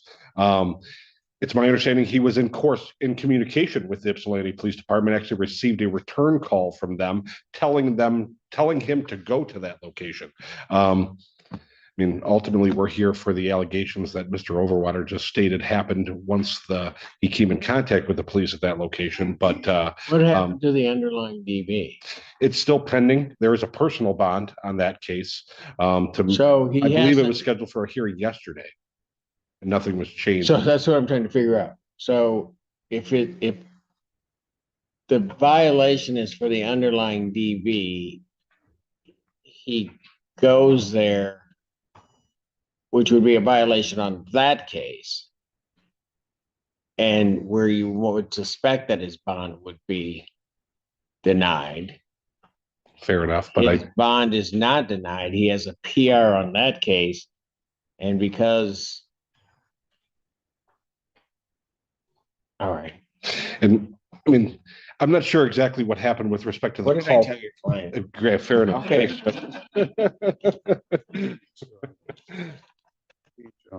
I understand the circumstances, but if there's really a safety issue with this individual and not being able to follow the orders, that needs to be taken care of in that other case. As I'm looking at this case, I think his bond is inappropriately set. I'm also, because of his Arbor One situation, I'm a little bit worried if he loses that apartment. He's probably sat in a condemned unit for a number of months, just trying to find a way out. So what I will do is I'm going to grant the motion for bond reduction. His bond in this case will be reduced $25,000 personal recognizance bond. Thank you.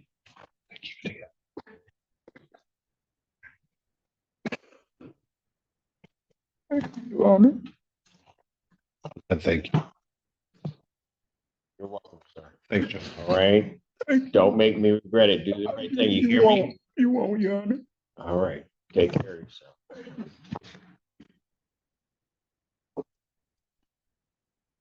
Court calls the case People versus Jamie Bailey. And Assistant Public Defender Nicholas Buckovich on behalf, but not with Mr. Bailey. Wait, why are you shaking your head? Wait, no, wait, hold on. Hold on a minute.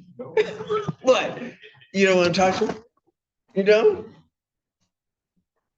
I'm not talking to him. I'm going to talk to you. What do you? Go ahead, Mr. Your Honor, I cannot explain my client's back for appearance here today. I did call the number we had on file, but it was for someone else who told me they were not Mr. Jamie Bailey. So I'll be asking for an adjournment at this time to allow me to get in time to get in contact with my client. Bench warrant will issue. Bond 10,000. Cash surety. And Your Honor, just for the record, it looks like this person previously failed to appear in September. And then they got arraigned by the magistrate on December 22nd and got a PR. So I'm gonna request, Well, we'll do the 10,000. Yeah. And I dare Odie to do it again. All right. That warrant, this warrant will issue immediately. Understood, Your Honor. Court calls the case People versus McKell. Is it Urquiza? I believe it is Urquiza, Your Honor. and then on behalf of people. Assistant Public Defender Davia Lebo on behalf of Mr. Urquiza. And Your Honor, Mr. Urquiza would like to waive his preliminary examination, and if you'd like. Your name, sir? Miguel Urquiza.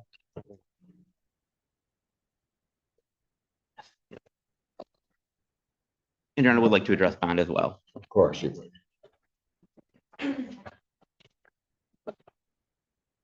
Sir, you're waiving your right to a preliminary examination? Yes. You understand that that's a proceeding where the people would have to show by probable cause that the offense alleged was committed and that you committed it? Yeah. You understand you'll not have that hearing, you'll proceed to circuit court for further resolution. Can you give me a second?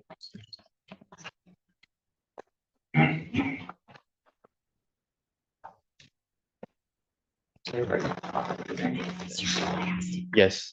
Oh. Oh. How many more of those? I think it's a good decision, but it has to be. We'd ask for no.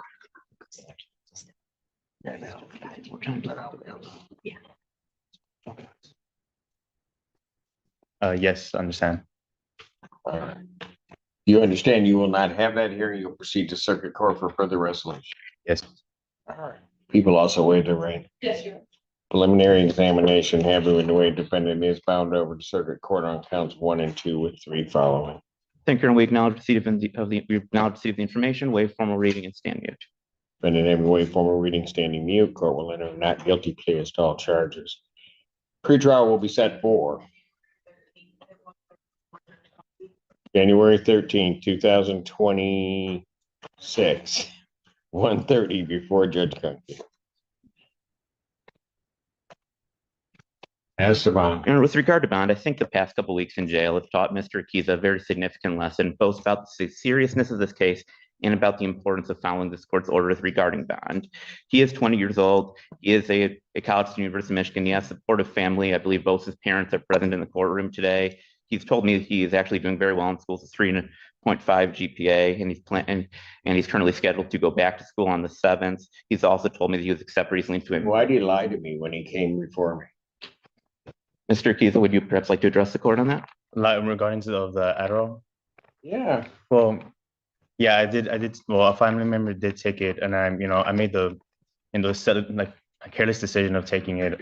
I knew it was going to bring me consequence. I didn't think about the consequences before doing it, and which now, like, well, I know. Once you got caught, so I guess what I don't get is once you got caught, why'd you lie to me? I mean, I look stupid, but I'm really not. No, I'm not trying to say that, Judge, but after just. Okay, why'd you lie?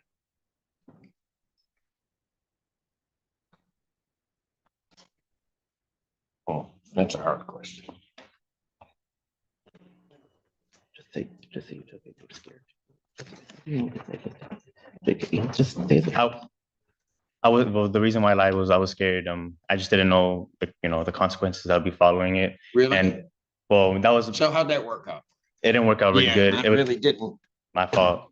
So, but after spending, almost 2 weeks, in jail, I learned that freedom is like a privilege that many others take for granted.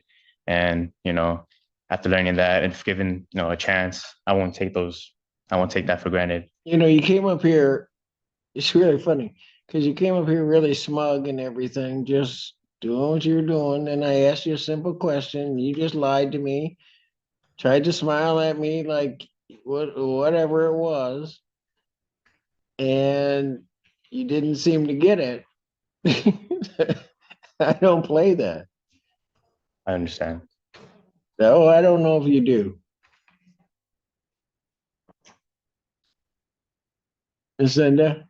Your Honor, at this point, I would object. I think maybe a release to inpatient might be appropriate at some point, based on the mistest, the THC, the Adderall, and then if it was intoxicated as a part of the underlying charges. So I think there are some issues that need to be figured out before it's just released back in the community.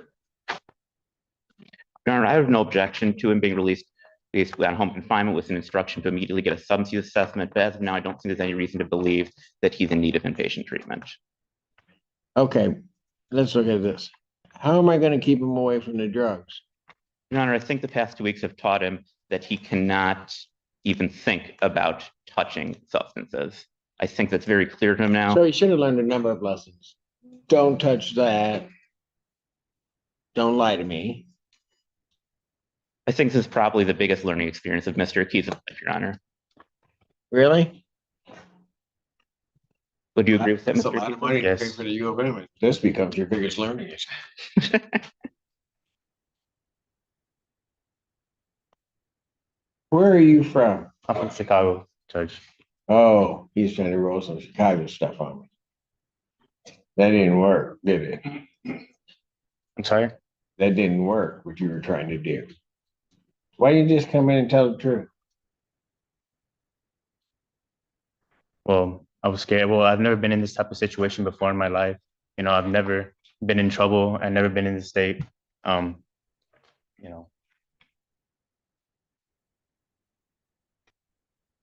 didn't you just tell me the truth? Did you think lying was gonna get you anywhere? No. I mean, that's the other part. Did you think it was really gonna get you anywhere? No. Why did I have all these missed tests? Because that's the other thing. Your Honor, Remember, this one test, but it's positive THC. Right. I'm sorry, I meant to phrase it differently. You don't have a medical marijuana card. I don't. But after my release, I don't know why I showed up positive and negative. You don't know why? No, I didn't, after my release from, here at Washtenaw, I didn't take any edibles or I didn't consume any THC. I obviously knew and learned not to. So how did it get into your system? You're an amoeba. It just absorbed into your system? Why do I get the feeling you're not telling me the truth?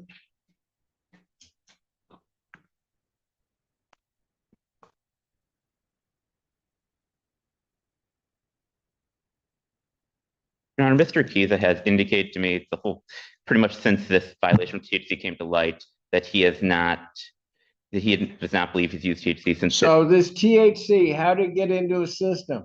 That I don't know, Your Honor, but Really? You don't know? You weren't there with him? I was not, Your Honor. Okay, so he knows. I don't know. No, you know what, young man, here's what we're gonna do. And I hate holding everybody up, particularly the jail. They've been great today getting these people out. I've got some others that are in custody that have to come out. I'm gonna send you back. I'm gonna do you the favor of recalling your case at some point when you have a chance to speak with your attorney and decide you're gonna tell me the truth. I'm not stupid. Don't say anything because otherwise my decision is gonna be you're gonna sit. take him back.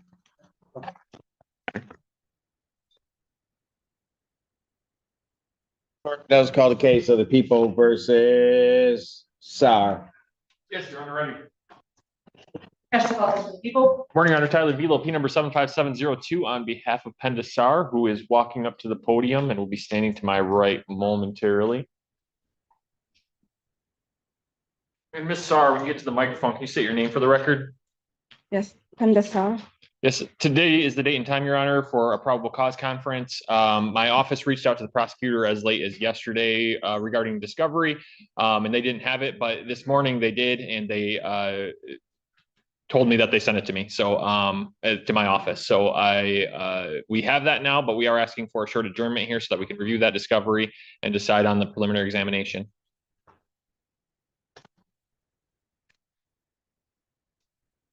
Cause conference, January 15th, 2026, 9 a.m. Thank you, Your Honor. Have a great day. Bound will continue. You need to fill out a green sheet, counsel. Thank you, Your Honor. All right. Thank you. Court does call the case, people versus Emily Bates. Water Assistant Prosecuting Attorney for the people. Brian Bowen on behalf of the state. We should be on Zoom, hopefully. Hello, Your Honor. Happy New Year. Happy holidays. And to you, Miss Bates. Thank you. Thank you. Judge, at this time, I believe the people are going to move to dismiss this matter. That is correct, Your Honor. Defense has provided me with various documents verifying treatment that Ms. Bates is doing here. She's well engaged in mental health treatment where she's currently living. And so in the interest of justice, the people will be submitting a motion to not be brought. And with the hope that she continues to do that. Any objection? No objection, Judge. Miss Bates, this case is dismissed. Thank you, Your Honor. It was a pleasure to meet your company. I wish you the best Okay, of luck in and the you. new year. Thank you. God All bless. right, I was actually going to say that you were, every time you appeared, you were always very pleasant and very nice, and I appreciate that. It doesn't go unnoticed. Likewise, Your Honor. Thank you so much. All right. It You was- take it was care of nice to- yourself. It was nice to meet Have a you good- as well. Have a good New Year. Thanks, Judge. Thanks, Mr. Rowe. Thank you. Court calls the case, people versus Jade Wimberly. Assistant Prosecutor on behalf of the people. Brian Bowen on behalf of Ms. Wimberly, who's approaching.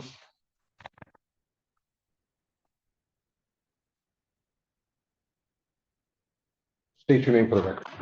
Your Honor, we're asking for an adjournment to attempt to get some video from the officers related to this incident.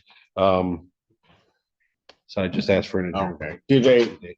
Do the people have it or what? I just got an email from the OIC. It was a body cam case from 2018, I believe. So unfortunately, they did not retain that body cam. Okay. Well, I guess based on that, Judge, we would ask that this matter be set for a preliminary examination. All right.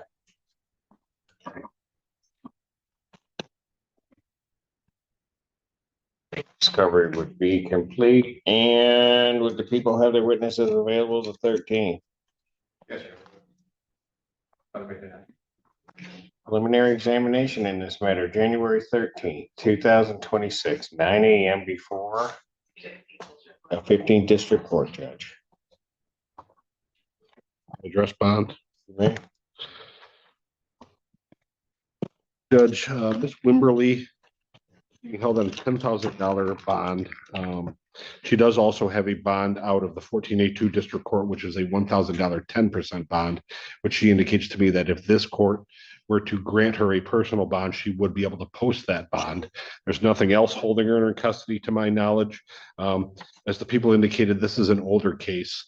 It involves an allegation of abuse with her young son, who is now significantly older. Why didn't she show up?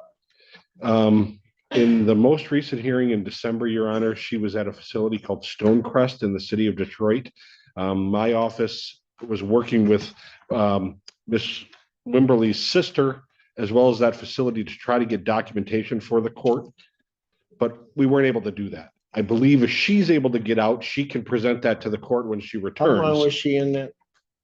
I was in there from January, the second week of January, second last week of January, all the way to February, after past February 14th. That was the first one back in January, Judge. And then recently, when were you there in December, early December? December. Yeah. I wasn't there in The December. Stonecrest was But, in Jan, but I I'm guess sorry. what I'm saying is, That's my we understanding. didn't hear from her. She didn't appear before me in January of 2025. Yes, and that was due to the Stonecrest issue. I had some Okay. misunderstanding with respect to After December. that, we don't hear from her until December, and there's nothing. And then the question becomes, how'd you come into custody? My mother called the police. I didn't even know I had a warrant. She was arrested on the matter pending at the 1482 District Court with that bond that I addressed earlier. Got it. Well, I'm going to leave it in place at this time. I'm going to deny the request for bond reduction. Thanks.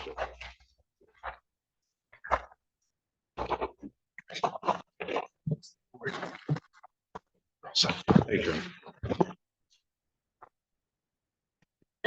Court does call the case of the people versus Bridget Beck. Actually felt this for the people. Stephanie Cannon, on behalf of Ms. Beck, who should be appearing by Zoom. Bridget Beck.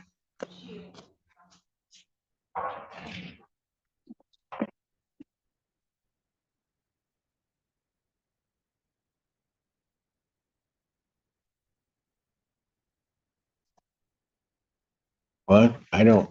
You should mind your second screen, but I'll. I mean, I see your name. Oh, okay. Ms. Beck, Ms. Beck, you need to mute yourself. you need to unmute. Oh, can you hear me now? Now we can hear you. State your name. Bridget Beck. Your Honor, I do have a green sheet for Ms. Beck. Your Honor, this case is kind of old, but I don't have. Old. Yeah, I don't have any discovery yet. I'm not sure whose case this is, sorry. It's old. So I'm just adjourning it so we can get the discovery. I'll adjourn it February 5th. 2026, 9 a.m. bond continued. Thank you. Thank you, Your Honor. Court calls case people versus Carla Bordine. Special felt this for the people. Here for Carlos. Bordine. Yeah, Your Honor, apologies. I think earlier the court adjourned her hearing to February 5th, I understand, to so that it's held with co-defendants. Through all of the discovery. Is she here? She did leave. I think she understood that the case had been addressed and that it was adjourned until February 5th. Her co-defendant was called Mr. Killowell's Yes. client. She may have misunderstood. Yes, yeah, that's apologies. I didn't. But correct she that. was here She was here. She was present. and we adjourned that to February 5th. Yes, Your Honor. Probable cause conference will be adjourned February 5th, 2026, 9 a.m. bond continued. Thank you, Your Honor. Thank you, Your Honor. Case people versus David Brown. Assistant Public Defender Chelsea Regiel with on behalf of David Brown, who approaches. Come on up, Mr. Brown.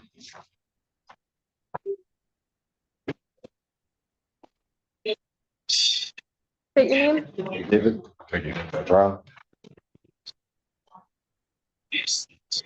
What are we doing? I'm asking to adjourn. I didn't have an opportunity to speak with Mr. Brown before court today, so I'd like to go over discovery with him. January 29, 2026, 9 a.m. bond continued. Thank you, Your Honor. Court calls the case of the people versus Nathan Burgess. Assistant prosecutor.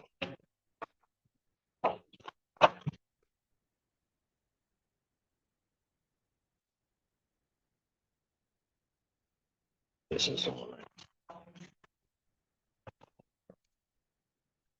Who's on this? Let's go.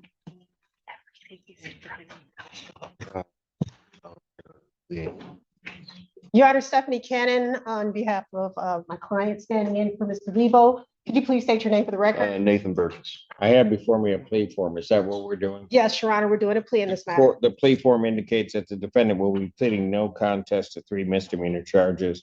Count 5 of larceny, 200 to 1,000. Count 6 of false pretenses, 200 to 1,000, and count 7 false pretenses, 200 to 1,000. Upon his successful those are all 1-year offenses. On his successful no contest plea, counts 1 through 4 would be dismissed. That's the court's full understanding of the agreement. That is my understanding as well. Your Honor, that is our complete and full understanding of the agreement.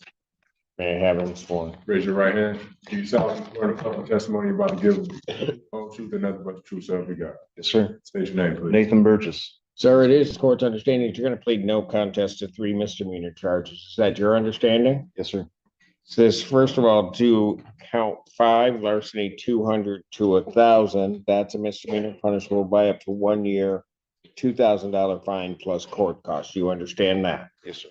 And also 2 counts of false pretenses, 200 to 1,000, constituting counts 6 and 7. All of these offenses are 1-year misdemeanors, are punishable by up to 1 year, $2,000 fine plus court cost. Fine could be increased at 3 times the value of the property, which is either the subject matter of the false pretenses or the larceny. If that's greater than $2,000, that would become your maximum fine. How you do? Understood. Understand that? All right. You understand what a no contest plea is? I do, yes. All right, 2 things about it I have to make sure that you understand. The first thing is it means that you're not further desirous or wanting to contest these charges. You understand that? Yes, sir. Second thing you need to understand is that for purposes of sentencing, the court will treat you the same as though you had pled guilty. Understood. You understand that? Basis for the no contest plea? Potential civil liability, Your Honor. All right. Sir, I also have to advise you that while I'm taking pleas, I would not be your sentencing judge, and you would be sentenced before Judge Barr in the 1482 District Court. You understand that? I do, yes. All right. Still wish to plead no contest? Yes, sir. To the charge of larceny, 200 to 1,000, how do you plead? Guilty. No contest. No contest. To the charge of false pretenses as contained in count 6, how do you plead? No contest. To that same charge as contained in count 7, how do you plead? No contest. Now, you understand that by pleading no contest, you'll not have a trial of any kind. Understood. You signed an advice of rights form, is that correct? Yes, sir. Any questions regarding any of those rights? Yes, sir. Look at paragraph 5. Those are your rights which are part of a trial. You understand by pleading no contest, you're giving up those rights as well as all the rights on that form. I do, yes. You understand you're giving up your right to appeal of right. Yes, sir. Are you on probation or parole? No, sir. Has anybody promised you anything other than what's been stated here today to get you to plead? No, they haven't. Anybody threaten you or coerce you? No, sir. You're doing this voluntarily I am. and of your own free will. Yes, sir. All right. Course has been provided and had reviewed Michigan Department or Eastern Michigan University report for their case number 255779. Any objection to the court having reviewed that report? No, Your Honor. No objection, Your Honor. Based upon a review of that report, the court does find that there's a sufficient factual basis in which the court could have determined the defendant's guilt to these charges of counts 5, 6, and 7. Sir, I do have to advise you that if between the time that I accept your plea and the time of sentencing, you commit misconduct as defined by the Michigan court rules, the court would no longer be bound by any sentence evaluation or recommendation, and you would not be entitled to withdraw your plea. You understand that, sir? I do, yes. Counsel, are you aware of any other promises, threats, or other inducements which have led to this plea? People are not. I'm not aware of any, Your Honor. And have I complied with the court? People satisfied, Your Honor. The court has, Your Honor. Court will accept the defendant's plea of no contest. 2 counts 5, 6, and 7. Counts 1 through 4 are dismissed. A pre-sentence investigation and report is ordered at 1482 probation. Sentencing will be January 21st, 10 a.m. before Judge Barr. January 21st, 2026, 10 a.m. before Judge Barr. Bond will continue. Thank you. Thank you. Court calls the case, People versus Jason Campbell. Water Assistant Prosecutor. Assistant Public Defender Donnie Lever with Mr. Campbell, and I do have a green sheet. Your Honor, Mr. Campbell, to my understanding, was released to treatment from the jail, and I've not been able to reach him. I believe he was released to treatment within the past couple days. Probable cause conference will be adjourned January 15th, 2026, 9 a.m. bond continued. Thank you, Your Honor. Court calls the case of the People versus LaShawn Charles. And the Water Assistant Prosecuting Attorney for the People. Stephanie Cannon on behalf of Ms. Charles, who should be appearing by Zoom, Your Honor. Yes, I just needed to state her name. LaShawn Charles. Thank you. You're asking for an adjournment. Yes, Your Honor. Yes, I do believe we have probably come to a resolution on this matter. Some of the facts have to be nailed down, but I do believe that January the 29th, 2026, 9 a.m. bond continued. Thank you, Your Honor. I'm sorry. It includes needing to get $1,000 into the court. I do believe Can't do it that way. Okay, thank you, Your guys Honor. have to figure that out. Give you time to figure it out. Court calls Thank case you, Your Honor. People Happy versus- holidays. And to you. Court calls case People versus Deborah Collette. Assistant Public Defender Jay Butler on behalf of Ms. Collette, who should be appearing via Zoom, Your Honor. You got her. Oh, there she is. Ma'am, you need to unmute.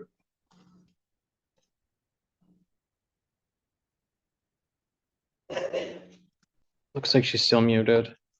Still muted.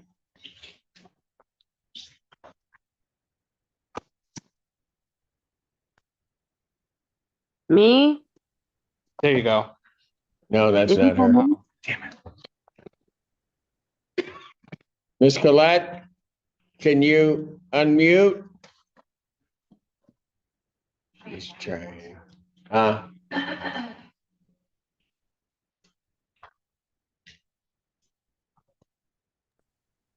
What you call?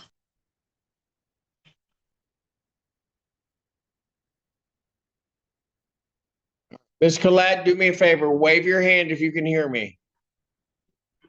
Okay, you're just asking for an adjournment. I am, Your Honor. All right. I am asking. Go ahead. I am asking for 3 to 4 weeks. She is recovering right now, and she still has to provide me some information for purposes of mitigation. January 29th, 2026, 9 a.m. Did you hear that date, ma'am? If you heard the date of January 29th, 2026, wave your hand and let me know. All right, very good. Okay, your bond will continue. Thank you, ma'am. Thank you, Your Honor. All right. Court calls case of the People versus Corey Copeland Nash.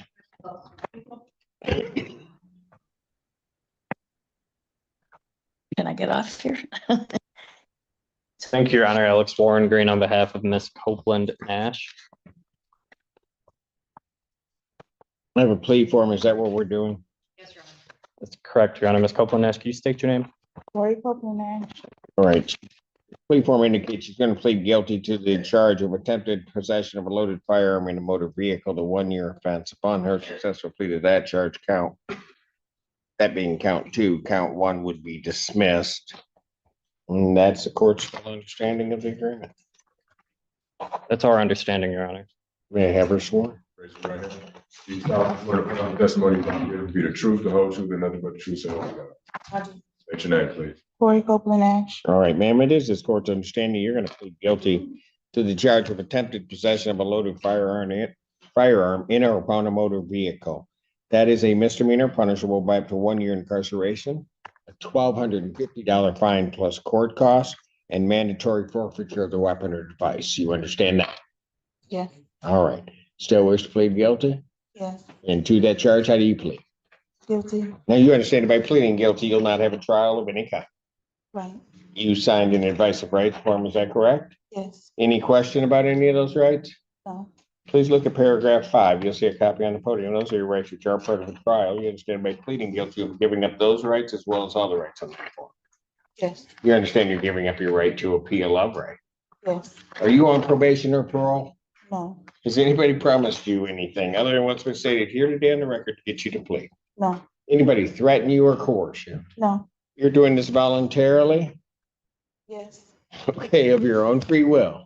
yes, All right, because you believe that you're guilty of this offense, ma'am? yes, On the date of September 27th, 2025, at the location of Lake Point Lane near Briar Parkway in Pittsfield Township, Washtenaw County, State of Michigan, were you in a motor vehicle? yes, All right. Did you have a pistol in that motor vehicle? yes, Where was it located? my purse, In your purse? Okay.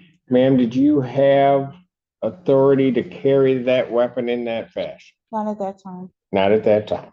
All right. Was it loaded?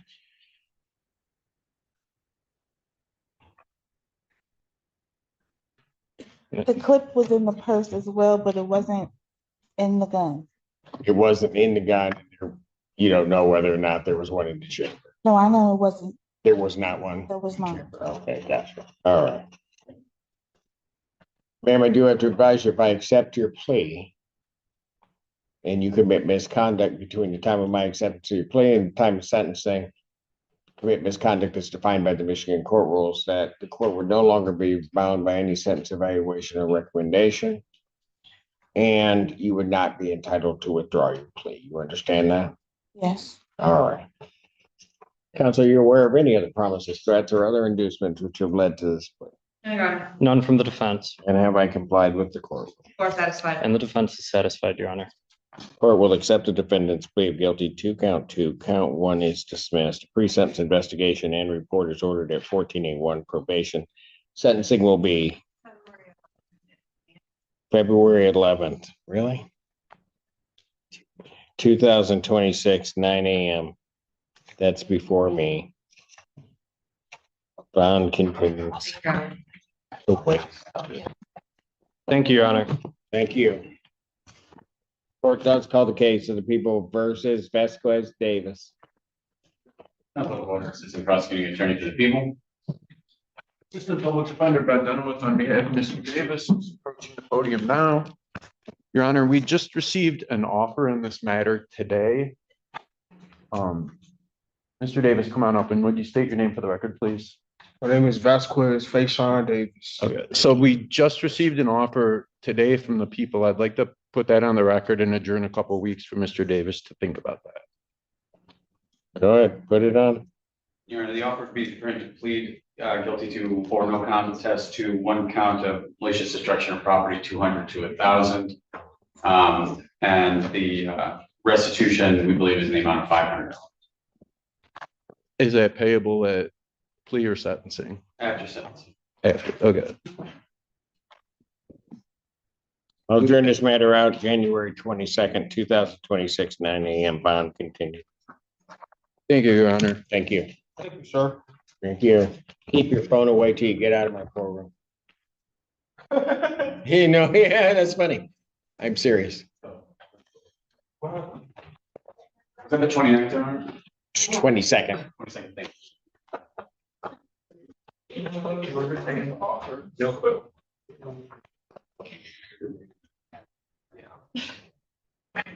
What was that about, man? Was that a friend of yours? What? Huh? Was he laughing at you? Why don't you take the phone? Huh? I just have to tell you everything. No, I'm done. Done. Court calls the case. People versus Eric L.C. Williams. Assistant Public Defender Chelsea Verdeal on behalf of Eric L.Z. Williams. Your name? Eric L.Z. Williams. All right, what are we doing? Your Honor, I'm asking for a very brief adjournment. I apologize. I did not realize Mr. L.Z. Williams was here today. There has been an offer, and I'd like time to discuss that with him. Cause conference. January 29th, 2026, 9 a.m. Bond continued. Thank you, Your Honor. Thank you, sir. Court calls case of the people versus Ayana Fenn. And the water assistant prosecuting attorney to the people. It's the other Fenn. Hi, I'm on Zoom. Yes, you are. Silly. Let's pick up a letter and then let's find out where it goes. What letter is this? Sir Danaway, you need to turn off your background noise, man. Okay. Ma'am. Assistant Public Defender Ben Dunaway on behalf of Ms. Ben. Ms. Fenn, state your name, please. Ayana fan. Okay, so we have a resolution in this matter, Your Honor. May I provide the plea form and the advice of rights to the deputy?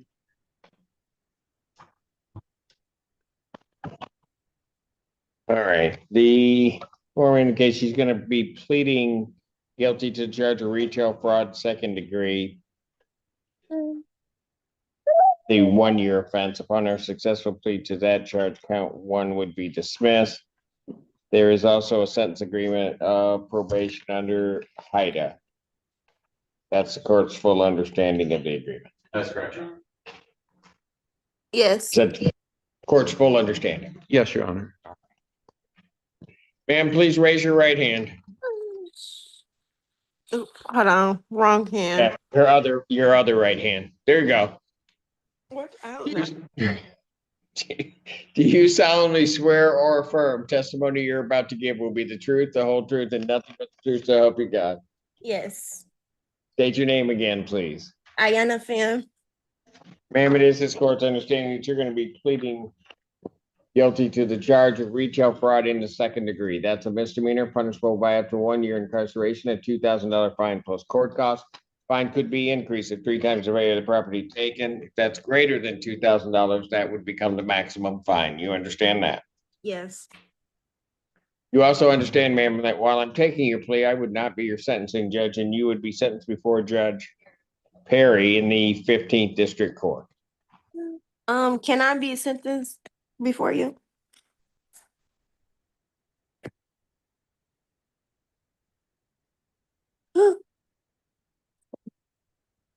Counsel, folks, please.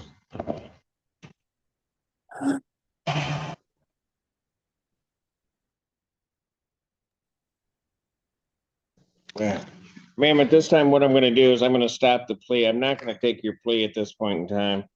And I'm going to adjourn the probable cause conference out to January 22nd, 2026 at 9 a.m. I was going to go ahead with your plea despite the fact that you weren't supposed to be appearing via Zoom, but now you have a question regarding the sentencing judge, and I'll let you talk that over with your attorney. It won't contain all the paperwork, but I'll put it on the 22nd. Thank you. Email or call us, Ms. Ben. Thank you. Okay, thank you. Court calls the case, People versus Robin Finney. And the water assistant prosecuting attorney to the people. Assistant Public Defender Jay Bellinger on behalf of Ms. Finney, who should be on Zoom, Your Honor. Yes, Your Honor. Oh, there you are. Okay, state your name, please. Yes, Your Honor. Robin Finney. Why you got that Spartan on your shirt? My girlfriend gave it to me, Your Honor. So I have Ask for better. You should ask for better gifts, like a turtle. Yes, Your Honor. Just saying. I don't know what that Spartan is. It made me feel uneasy. Can I get a second? What are we doing? What are we doing? Your Honor. Mr. Childers to now process this case, so the order. What? I wasn't there, but it was extraordinary advocacy, I'm told. And I would have to give some credit to Ms. Plumai as a result of that as well. She wore him down. She did. She did. Wow. She's I dangerous. just had the assist, Your Honor. All right. So if they're in Spartan stuff, do I dismiss it? No. Your Honor, if you give me. What I will do. What'd you say? I could change my shirt, Your Honor. No, hey, no, you're good. Don't worry about it. We're good. Case is dismissed. Now we Yes, press. thank you, Your Honor. Thank you. Thank you. Have a good new year. Thank you, Ms. Happy Penny. holiday. Good luck. Thank you. Court calls the case People versus Matthew Fitzgerald. Assistant Public Defender Nicholas Bukovich on behalf of Mr. Fitzgerald, who should be appearing via Zoom. Yep. Okay, there you are. State your name, sir. Matthew Fitzgerald. Okay, what are we doing? At this time, Your Honor, I'll be asking for an adjournment to complete some plea negotiations. I do have a green sheet. Probable cause conference, January 22nd, 2026, 9 a.m. Bond continue. Thank you, Your Honor. Thank you, sir. Thank you. Have a good one. You do the same. Court calls case of the People versus Brandy Graham. Asli Bashir on behalf of Brandy Graham, who I believe She is on Zoom. On Zoom, yes. Ma'am, unmute, state your name, please. Brandy Graham. All right, what are we doing? Thank you. We're requesting an adjournment. I did speak with Assistant Prosecuting Attorney Zenda, and I understand that the discovery is being sent over. It may have been sent over today. January 15, 2026, 9 a.m. Bond continue. Thank you. 15. Court calls case of the People versus Joseph Hafner Cantor.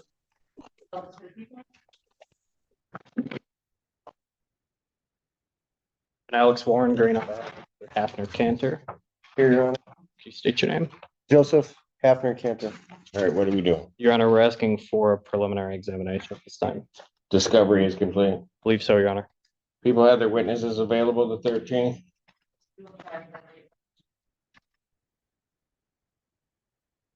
Preliminary examination in person, January 13th, 2026, 9 a.m. before me. Where? Bond continued. Thank you. I think the last time we were here was December the 4th. Pardon? Last time we were here was December the 4th. I have a violation dated December the 9th. Bond violation, of course.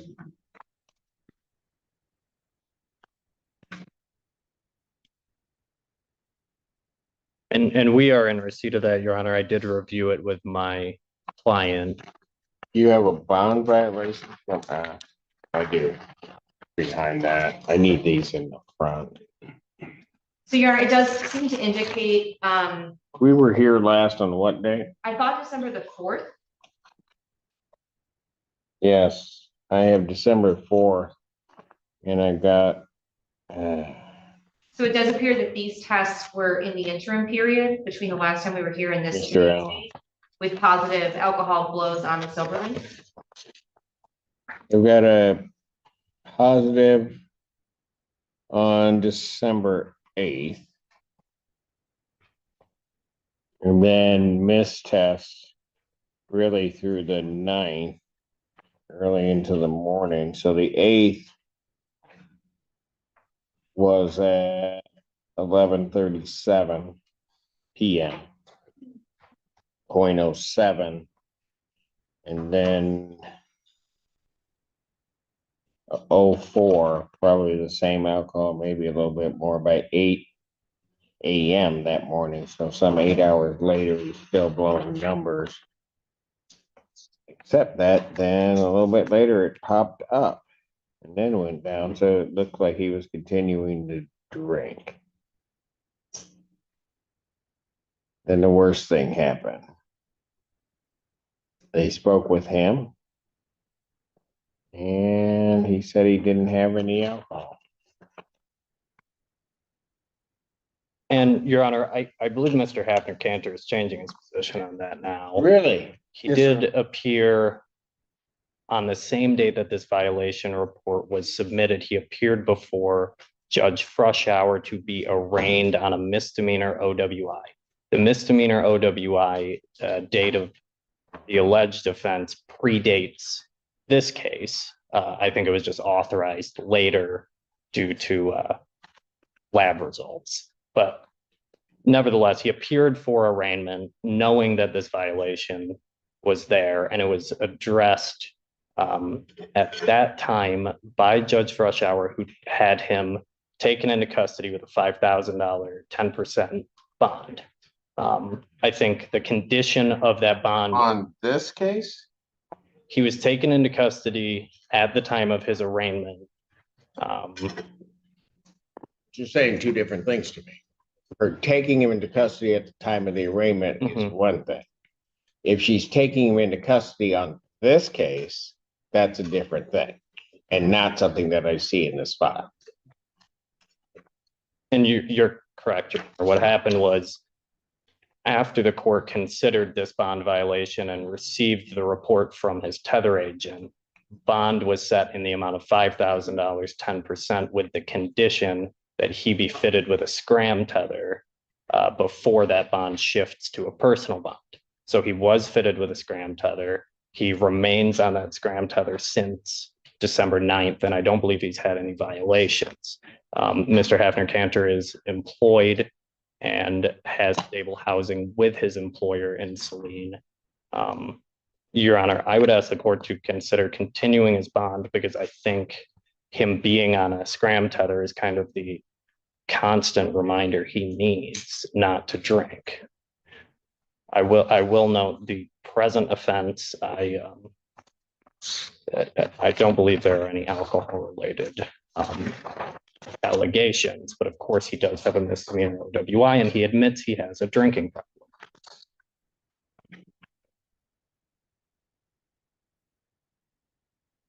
Yeah, but this response from the people. The people are glad that he has now a scram order on the OWI case that's pending before Judge Freshour. However, it's still a violation in this case to have been drinking. I'm not sure. I know the court generally will issue warrants pretty quickly when these things sort of come through. I'm not quite sure what happened here, but no matter what, it doesn't. Is there a warrant issued on this one? It does appear to the people that alcohol is a significant problem for the defendant. It appears that the SoberLink is not working. So I would ask that the court at the minimum order the scram in this case as well. Did he take the ETG? Doesn't look like it from this report. I did not give you one. So there was a warrant issued on this one, okay. Okay. Is it still out? For Mr. Hafner? Yeah. Okay. No, I do not see that warrant. Oh, you do not see that one. I do not see, no. So he was, the report says, I advised him to report to community corrections for an ETG urine test by end of the day. This is on 12/9. He said he had court and only had transportation there, doesn't have any money to take the urine test. I advised him a violation be sent and I was affording him the opportunity to take ETG test to provide results with my report if in fact he was not drinking. And I just confirmed with Mr. Cook. Mr. Cook informs me that the defendant had a positive BAC coming into court. I'm not sure if that's related to this violation report or if it was actually going to court, but it does all appear to be on the same date, that December the 9th sort of time frame. So when did he appear before Judge Freshour? It looks like December the 9th, That's correct. What time? 9-ish in the morning. So she may or may not have been aware then. She was aware, she remanded him and. But was she aware that he was intoxicated? Mr. Cook's note indicates and his communication to me indicates that he had a positive BAC coming into court. I'm assuming that means he was blowing numbers at court.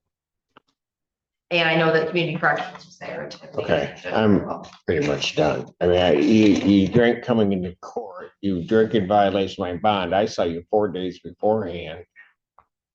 And no, May I speak? we don't do that. Say whatever you want. Your Honor, I think what Mr. Hafner-Cantor wants the court to consider is that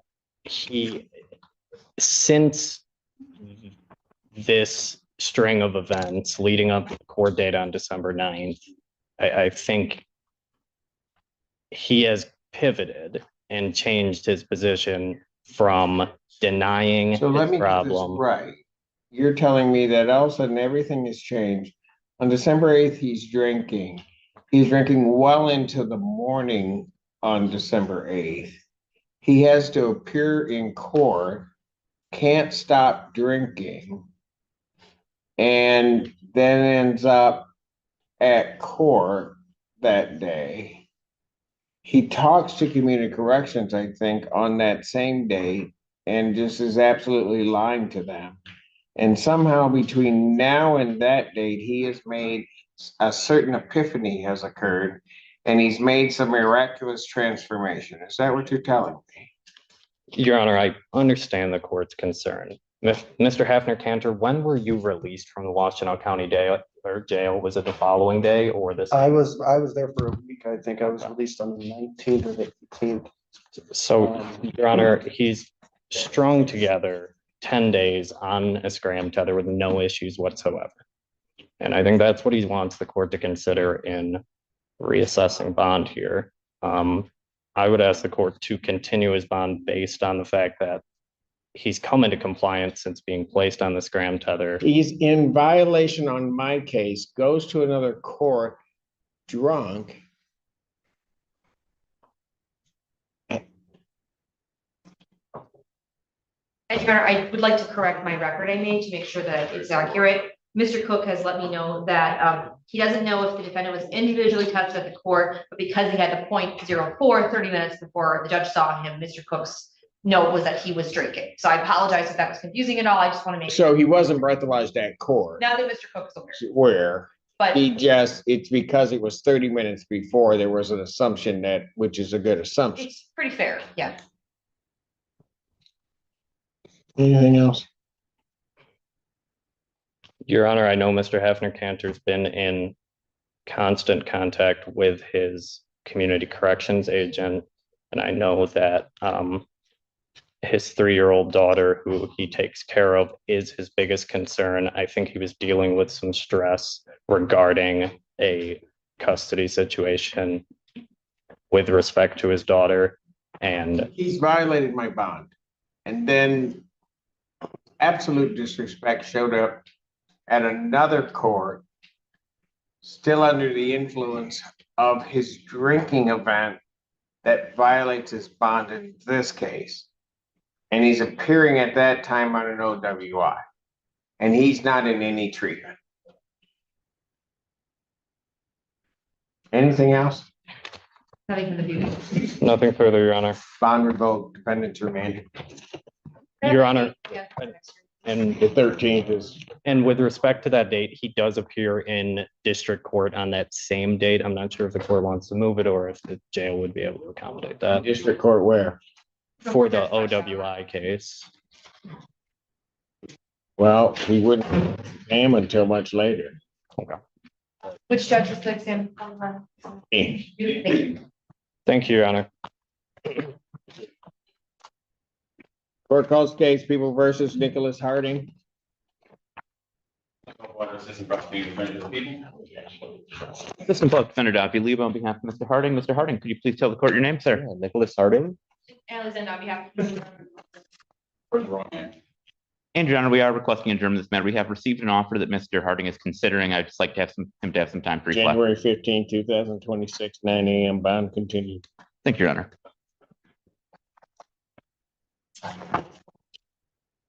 Court calls case of the People versus Daniel Hardy. Yeah, too many people. So that's Assistant Public Defender Ben Dunaway on behalf of Mr. Daniel Hardy, who should be on Zoom. I am here. Okay, Your Honor, we are prepared to waive exam today. We do have an offer. We'll be taking advantage of it, circuit court. If we could ask the prosecutor to place that on the record. The offer is that Mr. Hardy pays half the restitution, approximately $1,000 prior to the plea. Then he can enter a plea under 771 deferred. That is contingent on him paying the remaining amount of restitution to take advantage of that. And Mr. Hardy, do you understand that? And do you wish to waive your exam to go to circuit court to take advantage of that offer? Yes, Your Honor. You understand that a preliminary examination is a proceeding where the people would have to show by probable cause that the offense alleged was committed and that you committed it. Yes, Your Honor. You understand that you will not have that hearing and you'll proceed to circuit court for further resolution. Yes. People also waive their right. Yes, Your Honor. Preliminary examination having been waived, defendants bound over to circuit court on a single count. We will stand mute. We have the formal reading. Defendant having waived formal reading, standing mute, court will enter a not guilty plea. Pretrial in this matter will be set for February 25th at 1:30 before Judge Conlon. February 25th, 2026, 1:30 before Judge Conlon. Bond will continue. Thank you, Judge. Thank you. Court calls the Thank you. case of the people versus Robert Harris. Assistant Prosecuting Attorney for the People. Asli Bashir on behalf of Robert Harris. Mr. Harris, You're requesting an adjournment.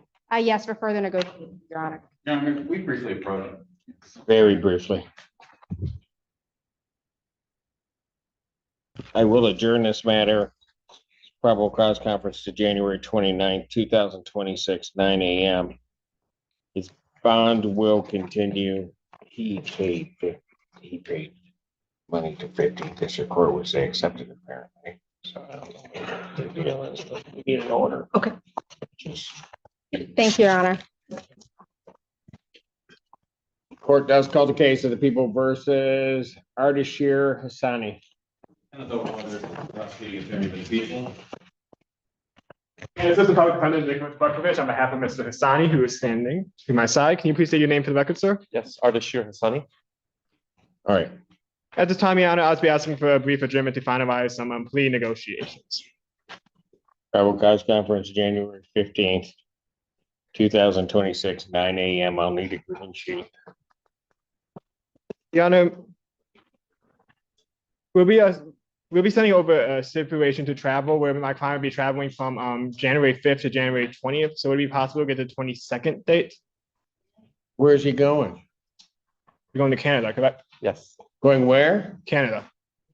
Canada? Arpa will finish The whole place? Where in Canada? Toronto. Toronto? Yes. Oh, no. Things happen in Toronto. Beautiful city. Love the place. Yes. For that long? For 2 weeks. Yes.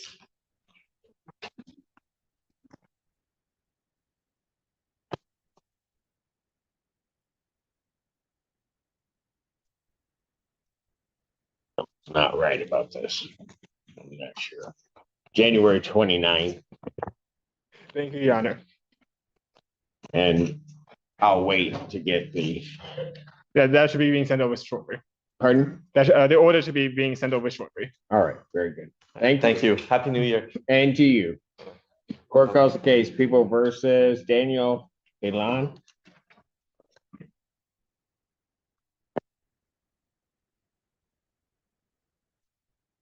Ashley Feltus for the People. Is that Mr. Hammond, Your Honor? Elan? Yes. Search, unmute, state your name. Daniel Heelan, Your Honor. And Assistant Public Defender Nicholas Bukovich on behalf of Mr. Heelan. What are we doing? At this time, Your Honor, we're requesting a adjournment for purposes of pre-negotiations. Mr. Heelan just got into treatment, so. January 29th, 2026, 9 a.m. bond continue. Thank you, sir. And Your Honor, I'm also handing you the green sheet for Mr. Hassani's file as well. Nice if I Can I had say that at the something? time that the case is called. Yeah, I'm actually in treatment right now. What? I'm in intake. I'm in treatment right now, Your Honor. That's what I said, Mr. We already got that. Oh, okay. We'll see you on the 29th. Thank you. Thank you, Your Honor. Court calls case people versus Robert Jameson II. Ashley Feltus for the People. And Assistant Public Defender Nicholas Bukovich on behalf of Mr. Jameson, but not with. Not with. Not with.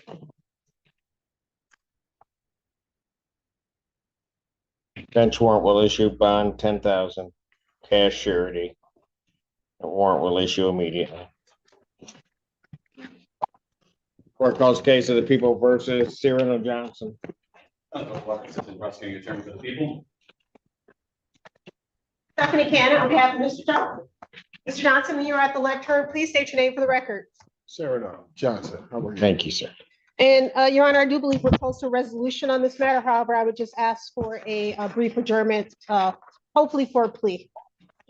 I'll do it this way, January 29th, 2026. 9 a.m. bond continue. You say January 26th, Your Honor? 29. 29th, I was so close. I'm glad you were listening. All right, Oh. we'll do it then. Thank you. I'm 60. Oh, man. Thank you, sir. Better leave Mr. Johnson alone.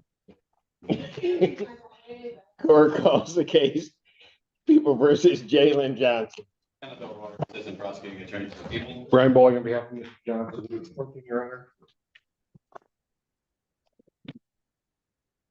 Your name for the record.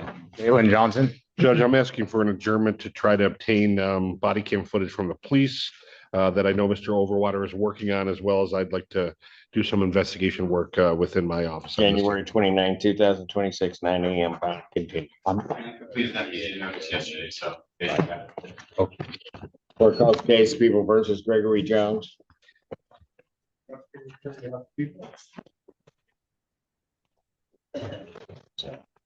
on behalf of Jones. Your Honor, we are requesting an adjournment for further negotiations in this matter. Probable cause conference, January 15th. 2026, 9 a.m. bond continue. Court calls case of the people versus Jimmy Lips. Water assistant prosecuting attorney. Brian Bowling on behalf of Mr. Lips, who's approaching. Your name, sir? Jimmy Lips. Your Honor, I'm asking for an adjournment in this matter as well, looking to get surveillance footage from the store. I know Mr. Overwater is working on it. Probable cause conference, January 29th, 2026, 9 a.m. bond continue. Thank you, Judge. Yeah, give me a minute. I'll give you a notice for that. Court calls case of the people versus Austin Lobestell. Water assistant prosecuting attorney for the people. Brian Bowling on behalf of Mr. Lobestall. You should be present on Zoom.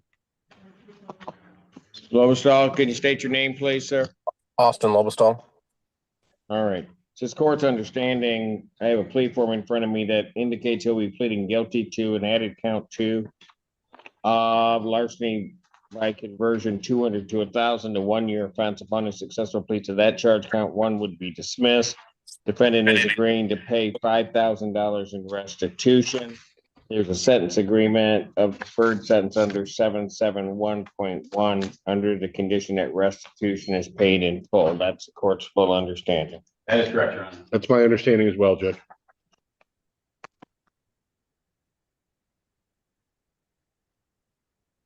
Sir, please raise your right hand. Do you solemnly swear or affirm testimony you're about to give will be the truth, whole truth, nothing but the truth, so help you God? Yes. State your name for the record. Austin Lobestall. All right, sir, it is this court's understanding that you're going to be pleading guilty to the charge of larceny by conversion 200 to 1,000. That's a misdemeanor punishable by up to 1 year incarceration, a $2,000 fine plus court cost. The fine could be increased 3 times the value of the property taken. If that's greater than 2,000, that would be your maximum fine. You understand that, sir?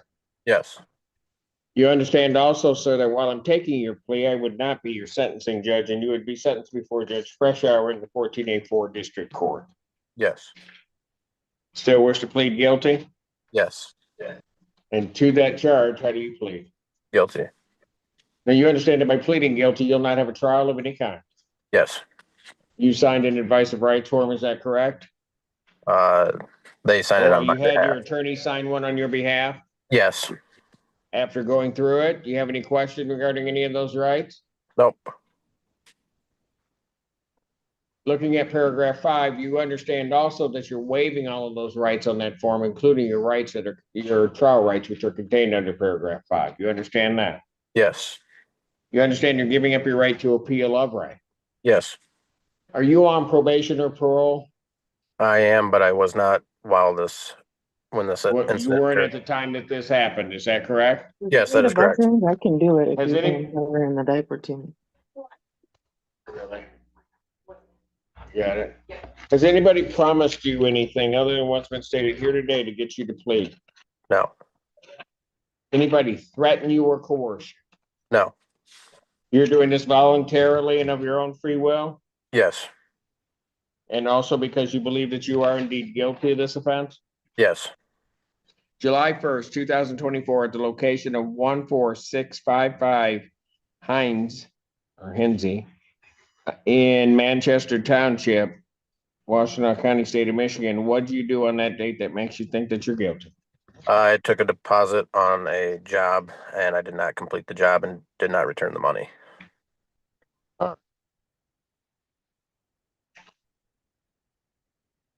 And it was a contracting type of work? Yes, All right. And the funds that you took, you converted those funds to your own use? yes, And the amount was in excess of $200 that you took? yes, Okay, sir, if I accept your plea, I need you to understand if you commit misconduct between the time I accept your plea and the time of sentencing, that's misconduct as defined by the Michigan court rules, you would not be entitled to withdraw your plea, and the court would not be bound by any sentence evaluation or recommendation. You understand that, sir? yes. Counsel, are you aware of any other promises, threats, or other inducements which have led to this plea? I am not. And have I complied with the court rule? The people are satisfied. I agree, you have. Court will accept the defendant's plea to count two. Count one is dismissed. The pre-sentence investigation and report is ordered at 1484 probation. Sentencing in this matter will be February 3rd, 2026, 9 a.m. before Judge Freshour. May I address one issue regarding bond, Judge? Yes, please. Mr. Lobestall would like to go to Ohio with family. For They, what reason? they own a cottage down there that they need to do some. In Ohio? Yeah, They have those? they do, Okay, go ahead. apparently. From January 3rd, returning on January 7th. So we'd ask for your permission to allow him to do. To go to Ohio To go to Ohio. Mhm. on purpose. Apparently. What part of Ohio? Near Athens. Oh, The people do not object if Mr. Lobsdale wants to punish himself prior to sentencing. well, if there's no objection, I guess I'll let him go. Awesome. Thanks. Thank you, Your Bond Honor. will continue. What are the dates you're going? January 3rd through January 7th. 3rd through the 7th? Correct. You'll take care of that. All right. Thank you. Thanks. Thank you. Travel safely. Thank you. They don't even have roads. That's what I hear. Do they? They do? In Ohio? Oh, you're from Ohio. You are, aren't you? I mean, the other side kind of, because you're from like Cleveland area, which nobody claims. Yeah, but do we really listen to that? No. Okay, good. Nice chat. Court calls the case, People versus Quadir Man.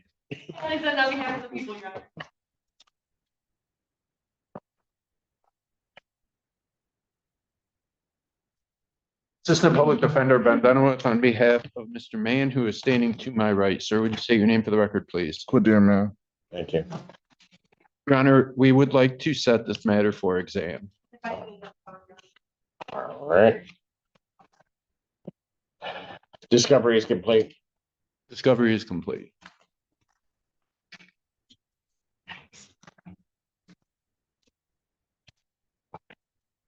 People had their witnesses available the 13th. Preliminary examination in person, January 13th, 2026, 9 a.m. before 15th District Court Judge. Yes. Your Honor, it came to my attention in looking at the defendant's jail calls before he was released and after he was arraigned. He made 50 calls to the victim from his PIN to her listed number after being arraigned.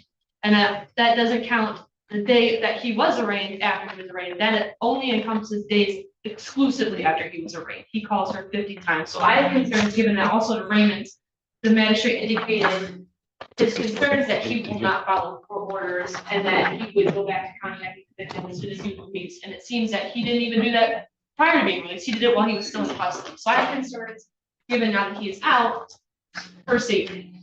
I also have concerns given the facts of this case in which his grandmother is the person who reported the crime after she awoke to blood-curdling screams from the victim and felt she had to call 911 after hearing the victim being slapped. So I have concerns for safety, given that he was contacting her excessively from jail. When was he released? I'm sorry, could you, When was he released from jail? I believe it was the 26th and he was arraigned on the 24th after being arrested on the 23rd. Could I attempt to respond, Your Honor? Go ahead. My response is primarily based on the facts of the case. This complaining witness stated she was not assaulted. The grandma did not witness any sort of assault. As the prosecutor told you, she said she heard something. So there's no witness that actually witnessed an assault. So then, Your Honor, the police say he's laying on a mattress with a blanket on him, which we would commonly call sleeping. The complaining witness tells the police he has a head injury from falling down, okay? So he's sleeping and has a head injury. The facts of the felony charge in Washtenaw County in 2025 is that he had to be told 3 times to turn around and 4 times to back up. And that's a felony. And now we want to revoke his bond, which is basically a due process violation because you take away his trial right. His trial will be in about 8 months. Why am I taking away his trial right? Because if he's incarcerated, then it's make a get out of jail plea. I mean, he's talked to. It's not, counsel. And quite frankly, this court resents that you even make that argument that this court would be involved in violation of anybody's due process rights. He's given conditions. If he does not follow those conditions, he pays the consequence. I agree. I just indicate to the court, I don't think the person that the condition is regarding wants that condition. She didn't want any of this. And then there's a way in which that's taken care of, not by him continuously calling. He knows he's not supposed to be I mean, Your Honor, he's 19 and it's Christmas. I just asked the court to give him a chance until we have a date on the 13th. I mean, if this witness says he's contacting her currently, you know, she comes to court on the 13th and tells the court there's a bond violation. I clearly don't have an argument to that, but if the court would let him stay out to the 13th and he's not going to contact. I don't know what he's doing now. I mean, that's what part of the problem is. Part of the problem is that, and by the way, not only is your client entitled to due process, but the people are entitled to due process. Everyone is entitled to due process, and it is my job to make sure that it happens. If I believe for whatever reason that he may be interfering with the people's due process rights to fairly present their witnesses and have their witnesses present, then I'll take action, which I'm about to do now. Right now, his bond is revoked. Defendant is remanded. Thank you.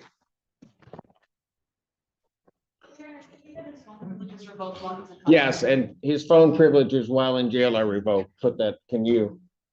Would the court only revoke as to the 2 persons with no contact orders?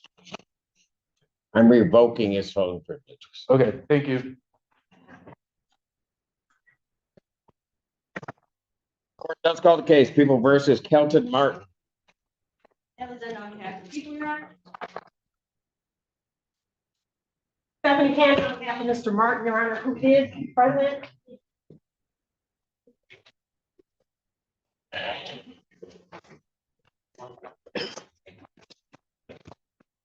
Mr. Martin, Take your hands out of your pockets. Well, I apologize. could you please state your name for the record, Mr. Martin? Dr. Martin. What are you doing? Your Honor, I'm asking for an adjournment. This is another case where I don't have discovery. January It was January 29th, 2026, 9 a.m. Bond continued. Thank you, Your Honor. Court calls the case People versus Keith Moore. Assistant Public Defender Nick Buckovich, but on behalf of Mr. Moore, who should be appearing via Zoom. Keith Moore, Yes. turn Hi, on your Your Honor. camera. State your name. Keith Derek Moore. Thank you. What are we doing? Your Honor, today is a day set for competency review as well as a PCC. Probably cause hearing.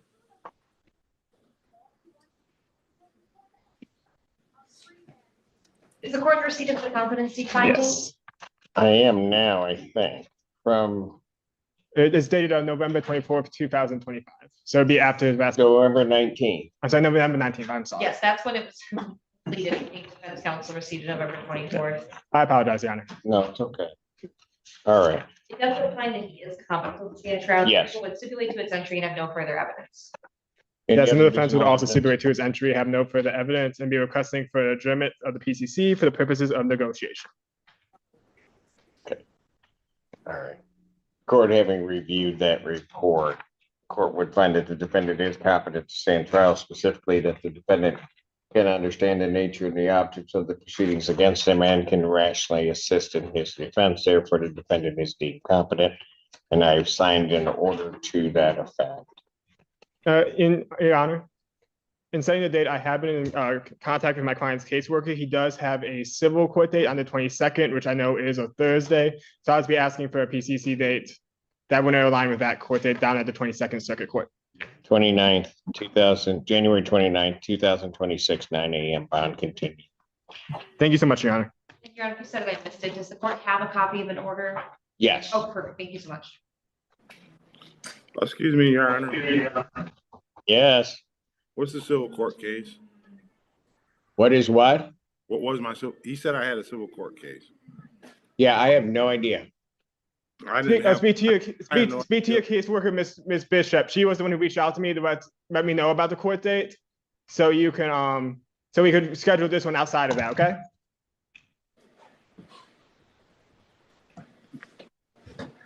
Okay, thank you. I was asking for. Burko's case, People versus Melinda Olivo.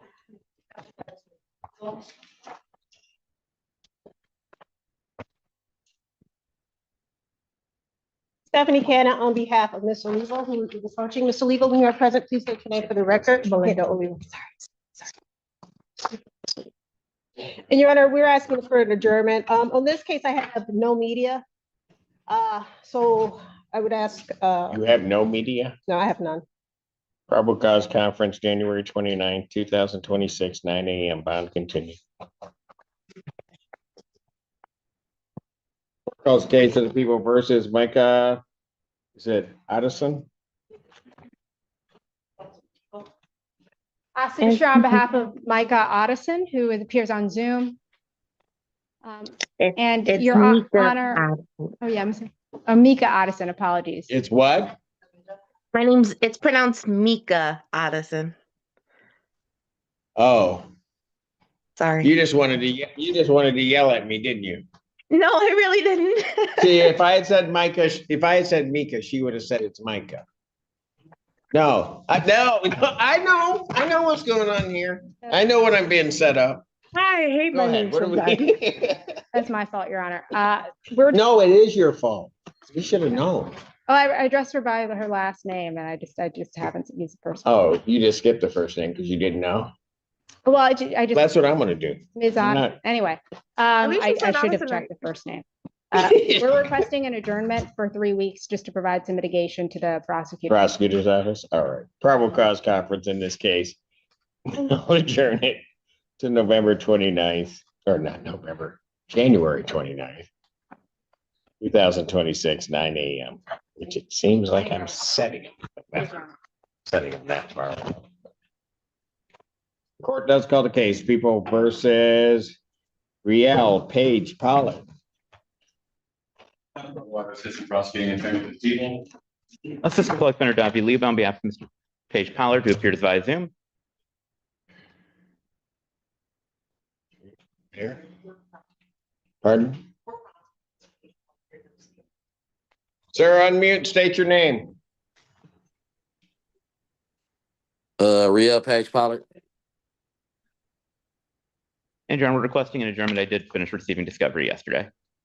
Probable cause conference, January 22nd, 2026, 9 a.m. Bond continued.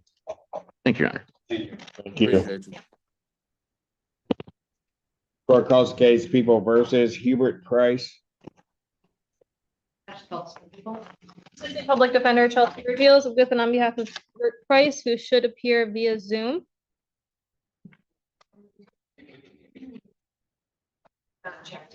We don't have them. I apologize, Your Honor. I talked to him yesterday. He told me that he was fully versed on how to use Zoom. Would you mind passing it so I can call him? Is it him? What's your name? Hubert Price. Your Honor, we are asking to adjourn this case for media discovery. Discovery issue, January 29th, 2026, 9 a.m. I need a green sheet. Bond continued. Thank you. Court does call the Happy case. hol- Pardon? I said, thank you and happy holidays. And to you, sir. Thank you. Court does call the case, the People versus Joanna Reed. Assistant Public Defender Jay Bellinger, on behalf of Ms. Reed, who is on Zoom, Your Honor. There she is. Oh, Ms. Reed. This is a competency. That's correct, Your Honor. I did submit a finding in order to the court. The defense has no other, we would stipulate to the findings. We have no other evidence to present. Also, so state like no further evidence. All right, based upon a review of that report, court would find that the defendant is competent to stand trial. Would further indicate that the defendant can understand the nature and the objects of the proceedings against her and can rationally assist in her defense. Therefore, the defendant is deemed competent, and I have signed that order. Thank you, Your Honor. As to the PCC for this matter, Your Honor, we are asking for a new date. It looks like we're going to be able to reach resolution on this, so. So January 29th, 2026, 9 a.m. Bond continued. Thank you very much. Thank you. Thank you, ma'am.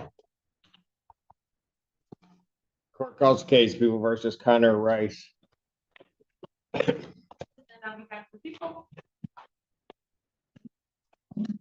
Alex Warren Green on behalf of Mr. Rice. Your name? Connor Rice. Your Honor, we're asking for a preliminary examination. Discovery is complete. Believe so, Your Honor. People be ready. Will people have their witnesses available the 13th? Preliminary examination in person, January 13th, 2026, 9 a.m. before me. Bond will continue. Thank you. Thank you. Thank you, Your Honor. Court calls the case of the People versus Montrez Root.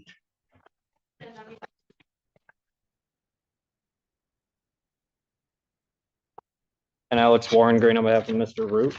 Where's his pants? I got in from Phoenix, so I don't have them. I live in Phoenix, so I don't have none of my clothes. Sorry. It's all right. My bad, sure.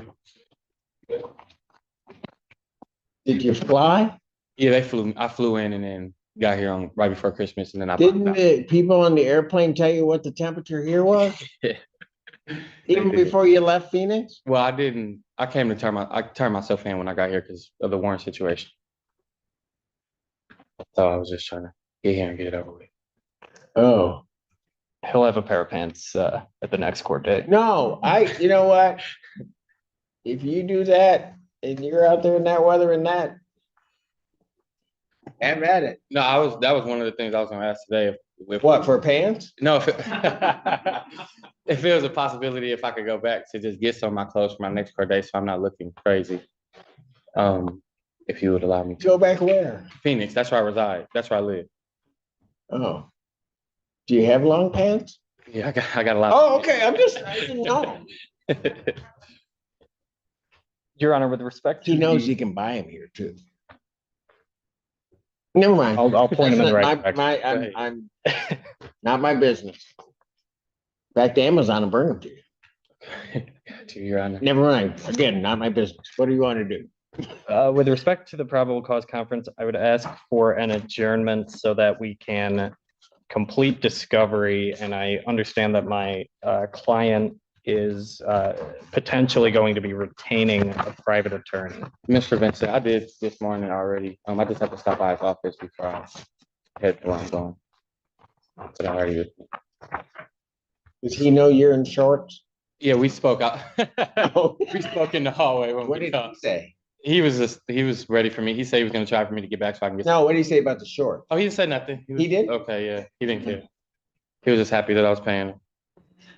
Yes. Yeah, that's pretty much Michael for you.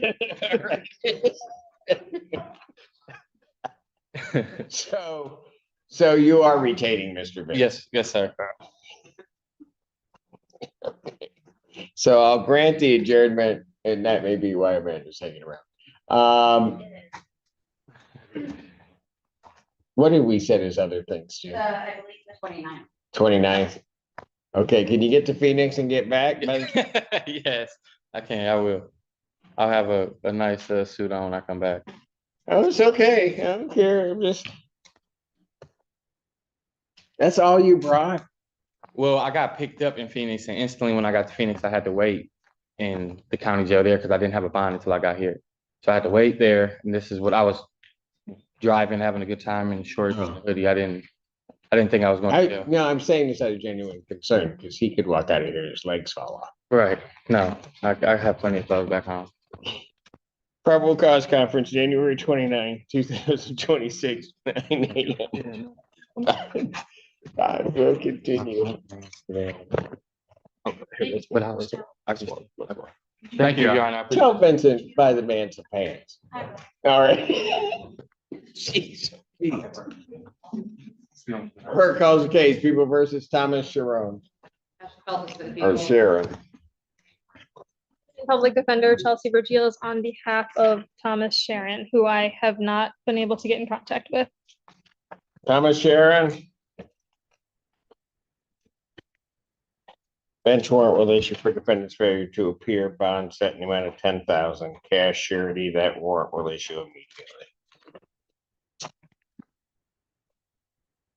Court calls the case, People versus Ashley Shepherd. Stephanie Cannon on behalf of Ms. Shepherd, who should be appearing by Zoom.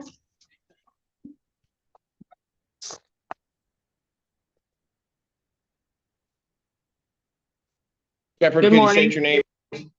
Ashley Shepherd. We have reached an agreement in this case. It has not been reduced to writing yet, so I think we're just looking for a short adjournment to get that done. Your Honor, that is correct. Probable cause conference will be adjourned January 15th, 2026, 9 a.m. Bond continue.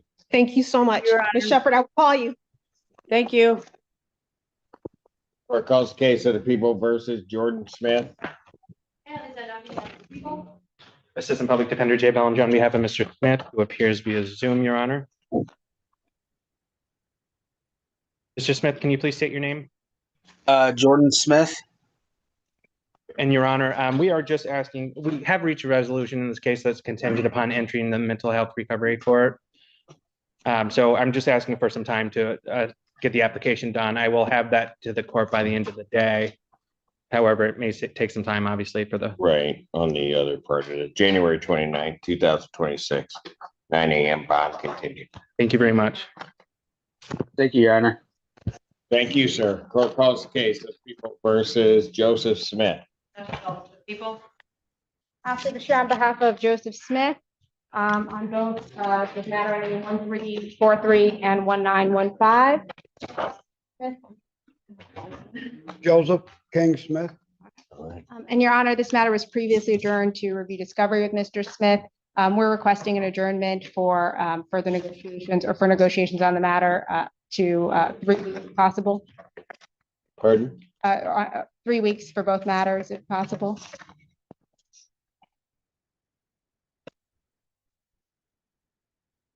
Probable cause conference, January 29th, 2026, 9 a.m. Bond continue. Thank you.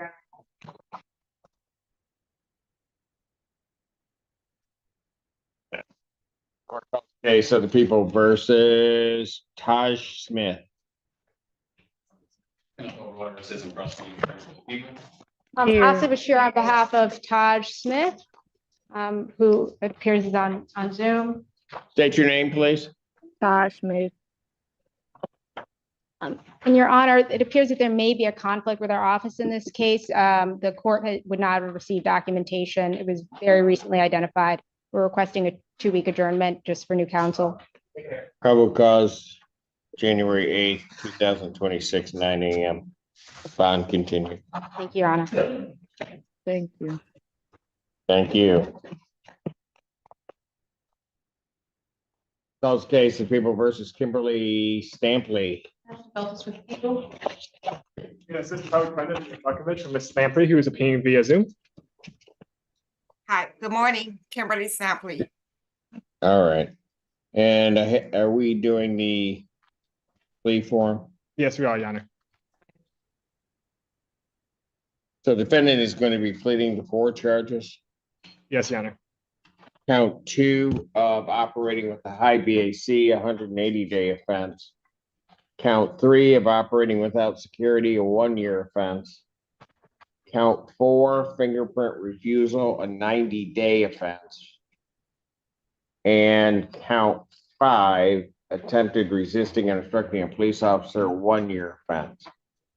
Upon our successful plea to counts 2, 3, 4, and 5, count 1 would be dismissed. That is the court's full understanding of the agreement. That's correct, Your Honor. I understand there will be no contest, please. Yes, no contest, please. Is that a correct statement? That's correct, Your Honor. All right. Ma'am, can you please raise your right hand? Do you solemnly swear or affirm testimony you're about to give will be the truth, the whole truth, and nothing but the truth, so help you God? Yes, State your name for the record. Kimberly Stampley. All right. Ma'am, it is this court's understanding that you are going to be pleading guilty to 4 misdemeanor charges. The first being count 2 of operating with a high BAC. That's a misdemeanor punishable by up to 180 days incarceration at $200 to $700 fine plus court costs. The court could order community service and any rehabilitative services the court deems necessary. The court could order your vehicle immobilized or forfeited, could order you to pay the cost of the prosecution as well as the cost of any emergency governmental services. You understand all of that, ma'am?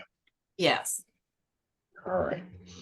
Count 3 is operating without security.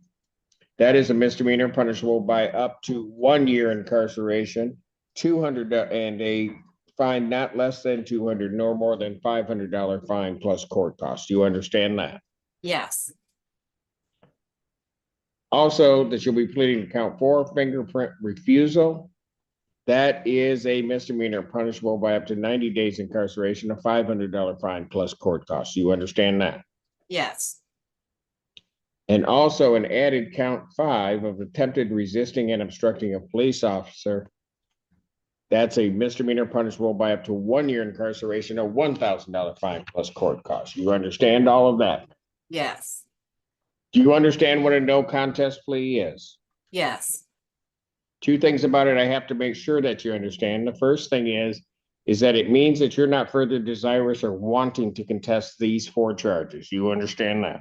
yes, The second thing you need to understand is that for purposes of sentencing, the court is going to treat you the same as though you had pled guilty. You understand that? yes, Basis for the no contest plea. Correction, Your Honor. All right. Do you still wish to plead no contest, ma'am? yes. To the charge of operating with a high BAC, how do you plead? No, no contest. To the charge of operating without security, how do you plead? No, no contest. To the charge of fingerprint refusal, how do you plead? No contest. To the charge of attempted resisting and obstructing a police officer, how do you plead? No contest. And you understand that by pleading no contest, you will not have a trial of any kind. Yes, You went over an advice of rights with your attorney and gave them permission to sign on your behalf. yes. Do you have any questions regarding any of the rights on that form? No, I just want to say that I submitted the fingerprints. So, Okay. Do you have any questions regarding any of the rights that are on the form? No, You understand that by pleading no contest, you're waiving or giving up those rights, particularly your rights contained under paragraph 5, your trial rights. yes, You understand you're giving up your right to appeal of right. yes, Are you on probation or parole? no, Has anybody promised you anything other than what's been stated here today on the record to get you to plead? no, Anybody threaten you or coerce you? no, You're doing this voluntarily yes, of your own free will. yes, Court has been provided and has reviewed Pittsfield Township Department of Public Safety report for their case number 24-11379. Any objection to the court having reviewed that report? No, Your Honor. No, Your Honor. Based upon a review of that report, the court does find that there's a sufficient factual basis in which the court could determine the defendant's guilt of these 4 charges. Ma'am, yes, if between the time that I accept your plea and the time of sentencing, if you commit misconduct as defined in the Michigan court rules, you would first of all not be entitled to withdraw your plea, and secondly, the court would not be bound by any sentence evaluation or recommendation. You understand that? yes, Counsel, are you aware of any other promises, threats, or other inducements which have led to this plea? No, Your Honor. And has the court complied with the court rule? Would it be proper to accept this defendant's plea? Court satisfied. The defense is satisfied, Your Honor. Court will accept the defendant's plea of no contest to counts 2, 3, 4, and 5. Count 1 is dismissed. A pre-sentence investigation and screening assessment is ordered at 14A1. Sentencing will be February 11th, 2026, 9 a.m. Bond in this matter with its conditions will continue. Thank you, Your Honor. Thank you. thank you, Your Honor. Thank you, ma'am. Court calls the case, People versus Sergio Staple. People. Assistant Public Defender Davi Lebo on behalf of Mr. Staples, who I believe appears on Zoom. Mr. Staples, state your name. Sergio Staples. What are we doing? Your Honor, Mr. Staples would like to waive. We do have an agreement where upon waiver and offer to plead guilty to counts 3 and 4 under HIDA at circuit court would be available. I do have the waiver form in front of me, and Mr. Staples, may I sign this with your permission, sir? Yes. Sir, you're waiving your right to a preliminary examination? Yes. All right, you understand that that's a proceeding where the people would have to show by probable cause that the offenses alleged were committed and that you committed them? Yes. You understand that you'll not have that hearing and that you'll proceed to circuit court for further resolution? Yep. Yes. People also waive the right? Yes, ma'am. Preliminary examination having been waived, defendant is bound over to circuit court on all 4 counts. Your Honor, we acknowledge receipt of the information, waive formal reading and stand mute. Defendant having waived formal reading, standing mute, court will enter not guilty plea. Pretrial in this matter will be set for February 25th at 1:30 before Judge Conlon. February 25th, 2026, 1:30 before Judge Conlon. Thank you, Your Honor. Bond continues. Thank you. Thank you. Court calls the case, People versus Brandon Thomas. So what that Assistant Prosecuting Attorney for the People. Assistant Public Defender Chelsea Ridgewood, with and on behalf of Brandon Thomas. Please state your name. Brandon Thomas, Your Honor. And we are asking to adjourn in this case for a plea discussion.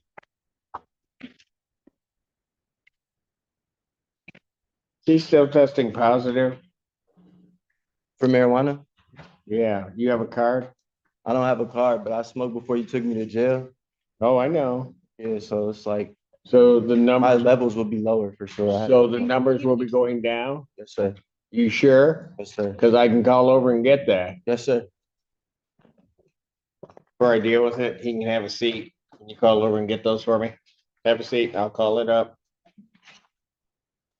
Because if they're not going down, he's going right back. Court calls the case, People versus Willie Thorne. Assistant Prosecuting Attorney for the People.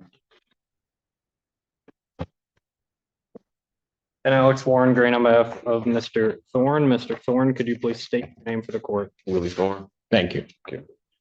Your Honor, I'm asking to adjourn this case so that we can complete discovery and continue our negotiations. I've been in correspondence with the people. They indicate that the outstanding discovery is being sent over to us. It's correct, Your Honor. I created the discovery packet with the meeting notice. It should be sent to the public defender's office within the next day. On January 22nd, 2026, 9 a.m. bond continued. Thank you, Your Honor. Thank you.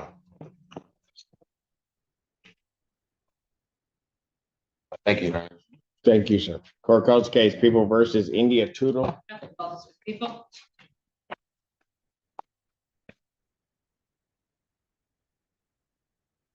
Alex Warren, Green on behalf of Ms. Tootle.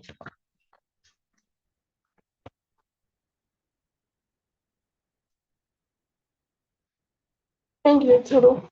All right, what are we doing? Your Honor, I'm asking to adjourn this case to continue negotiations with the people. Probable cause January 29th, 2026, 9 a.m. bond continued. Thank you, Your Honor. All right, see you. I'll be in touch.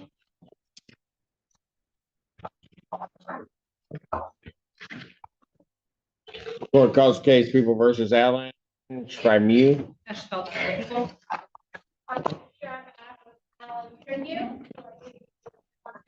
Yes.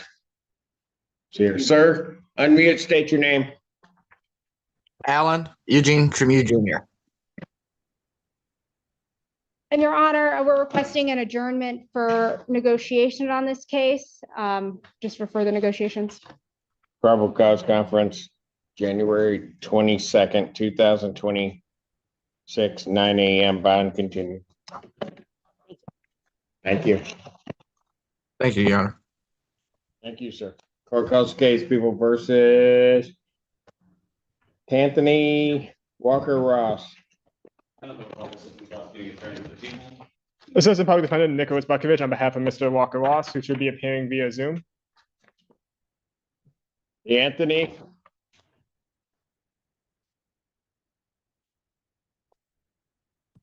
State your name and get someplace seated. Anthony Walker Ross. Your Honor, I just handed you a green sheet to ask for some time for pre-negotiations.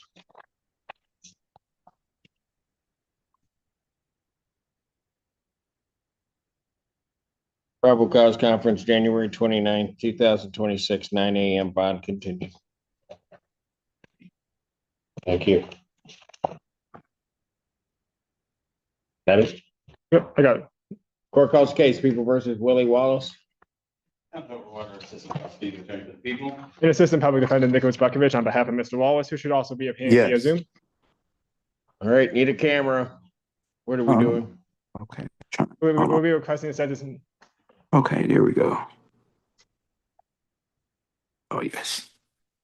All right, thank you. What are we doing? We'll be requesting to set this matter for preliminary exam. To my knowledge, all discovery is complete. People have their witnesses available the 13th. Don't see any reason why we would not.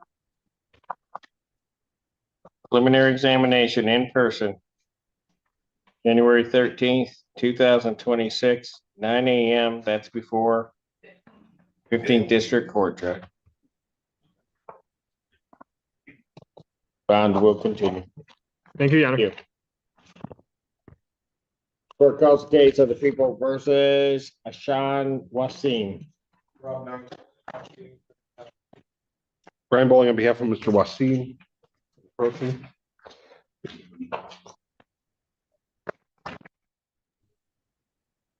State your name for the record, please. Snow Wasim. Speak up. You gotta. Snow Wasim. Can't hear that, Your Honor. Your Honor, we're asking for an adjournment for additional plea discussions with respect to this case. Probable cause conference will be adjourned. January 22nd, 2026, 9 a.m. Bond continues. Thank you, Judge. Thank you. Have a nice day. Happy New Year. Thank you. Court calls case People versus Kawan White. Water Assistant Prosecuting Attorney for the People. Assistant Public Defender Ben Benoit at Mr. White, who is appearing on Zoom. Mr. White, would you state your name for the record, please? Juan White. He's logged in, Your Honor. Can I call him? I don't know if you can or not, but he needs to be ready to go. Juan White, prompt him. Juan White.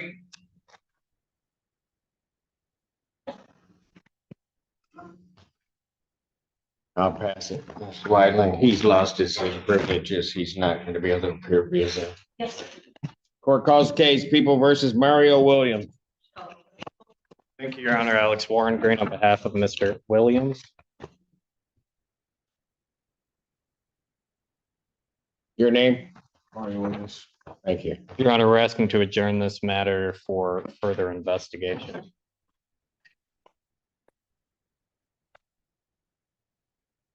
Cause conference, January 15, 2026, 9 a.m. Thank you, Your Honor. Bond continued. Thank you. Thank you, Your Honor.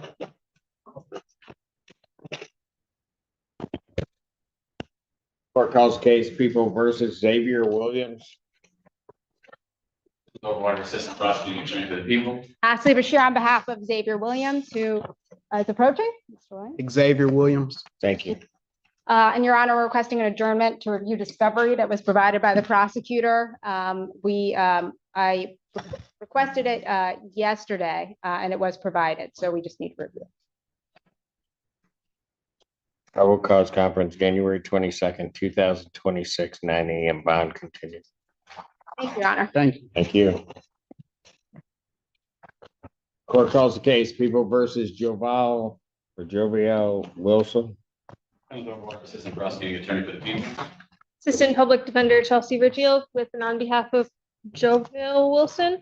You're so close. What was it? What is it? Jovial Wilson.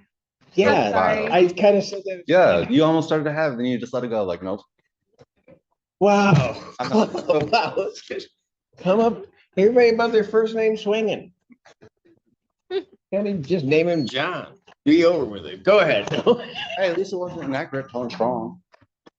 True. All right. Your Honor, we are asking for a very brief adjournment. I'm happy to report we do have the media in this case, but Mr. Wilson waited quite a long time for it. We would like to get this case moving along. We're asking you to consider a 1-week adjournment. 1 week. I think that's enough time for us to review the The media. paperwork for the clerk's office won't dry by then. He's picking up the USB from our office today. I believe in us. We can do this. Me too. No. She's so nice, though. She is. She always acts so nice and politely. There are people that can take a lesson. I'm listening. January 8th, Your Honor. 2026, 9 a.m. Bond will continue that way. If we can get it done, I don't have to try to mispronounce his name anymore. All right. Thank you, Your Honor. Take care. Go. Huh? Okay, I don't know what those are. Court calls the case People versus Stephen. Is it Yenny? Ashley calls us for the People. Assistant Public Defender Chelsea Virgil with and on behalf of Stephen Yaney. Please state your name. Stephen Yang. And we are asking to adjourn this for however long the court prefers for media discovery. All right. So you're looking for more meat. Oh, gosh. Probable cause conference, January 29th, 2026, 9 a.m. Bond will continue. Thank you, Your Honor. Thank you, sir. This, the facility did. Court does call the case of People versus Robert Watkins. Ashley calls us for the People. And Alex Warren Green on behalf of Mr. Watkins. Your Honor, I don't believe he's present. He is not. The Jackson County Jail did not sign in if he's still there. And Your Honor, since the last time his case was scheduled, I did review some records from Jackson County. He has 10 total cases there. His next court date is February 10th. Jackson. That's right. And it looks like what happened is he was transported over there on a couple of cases, and once he arrived, they authorized several other cases. They've So, also filed HAB fours on all of them that are felonies. yeah, 9 of the 10 are retail fraud first with a habitual fourth, and one of So you said that the last date of the ones that you see is February 10th. on the only cases I saw in the circuit court system over there had court dates for February 10th. It looked like they were moving everything to February 10th in front of the Fourth Circuit judge. Got it. So why don't I try to do this, and see if, once they get it settled, we can do this. I'll adjourn this to February 5th, 2026, 9 a.m. That way, maybe we can see if we can get them to appear. Thank you. Thank you, Your Honor. Court calls the case, People versus Amber Cormos. Recall. Cash adults with people. What was I doing? This is Mr. Mill.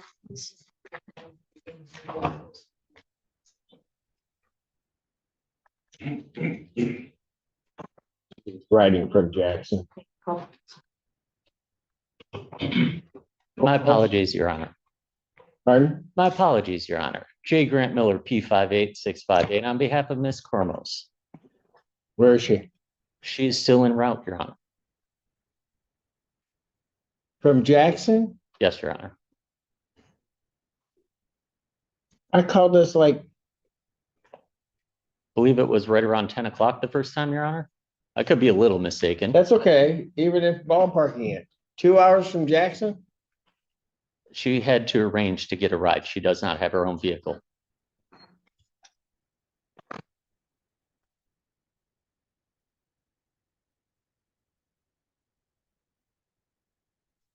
To bond 10,000 cash surety. Or will issue immediately. Your Honor. Court calls the case People versus McCall. Yaquisa. Yeah, Yaquisa. And on behalf of the people. Is he ready? Yes, Your Honor, I did speak to him. Think so? I spoke. All right, let's see what happens. Mr. Keitha, could you please tell the court your name? Miguel Urquiza.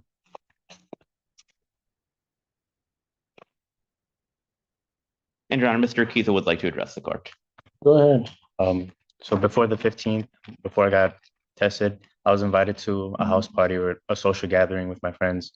And that's where I was offered THC, edibles, more like pastries. And I agreed on taking a chocolate cake, THC, and yeah.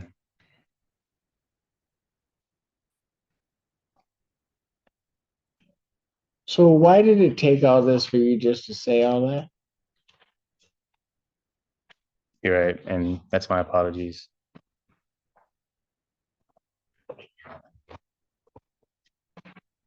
Your Honor, I think it really comes down to fear and naivety. Of what? Naivety. No, I get that, but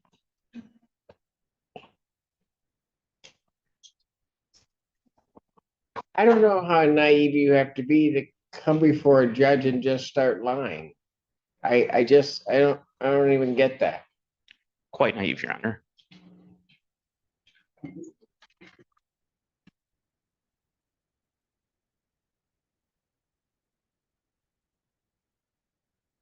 He said, who's here with him? His parents are both here, Your Honor. Those are his parents? Yes, Your Honor, I did speak to them in the hallway and I did see them out in the gallery. Proud moment, I'm sure. Hello, I see. You guys came from Chicago? You kind of heard what he did.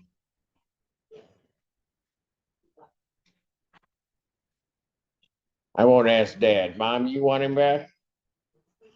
You want him back? You do? Okay, because I don't know what Dad to say. You want him back too? Oh, interesting. So, young man, I know they didn't teach you to act this way, right? They did not teach you to go around lying about everything. did they?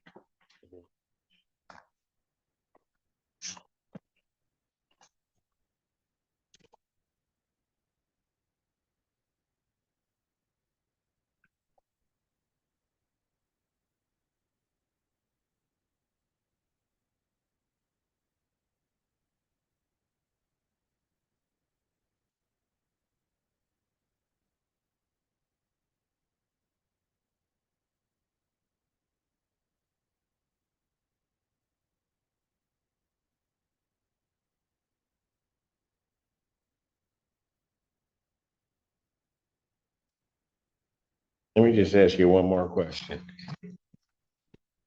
Prior to you getting locked up, did your parents know you were in trouble? My father did. My father, he's the one that he attended here, before I got locked up.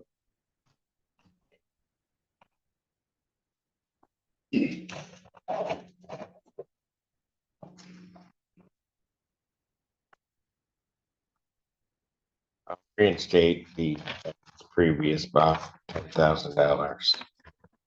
Personal recognizance. I'm gonna let him go. Thank you, Your Honor. Young man, life gets a whole lot easier. It stays a whole lot easier. Just tell the truth. Pay the consequences for what you did and just deal with it. And you don't have to go. Thank you, Your Honor. Thank you. Have a good holiday. You do the same. Court recalls the case People versus Kawan White.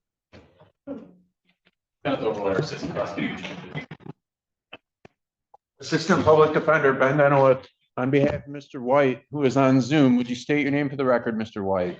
K1 White. Your Honor, we would like to set this matter for exam. Discovery is complete. Yes, Your Honor.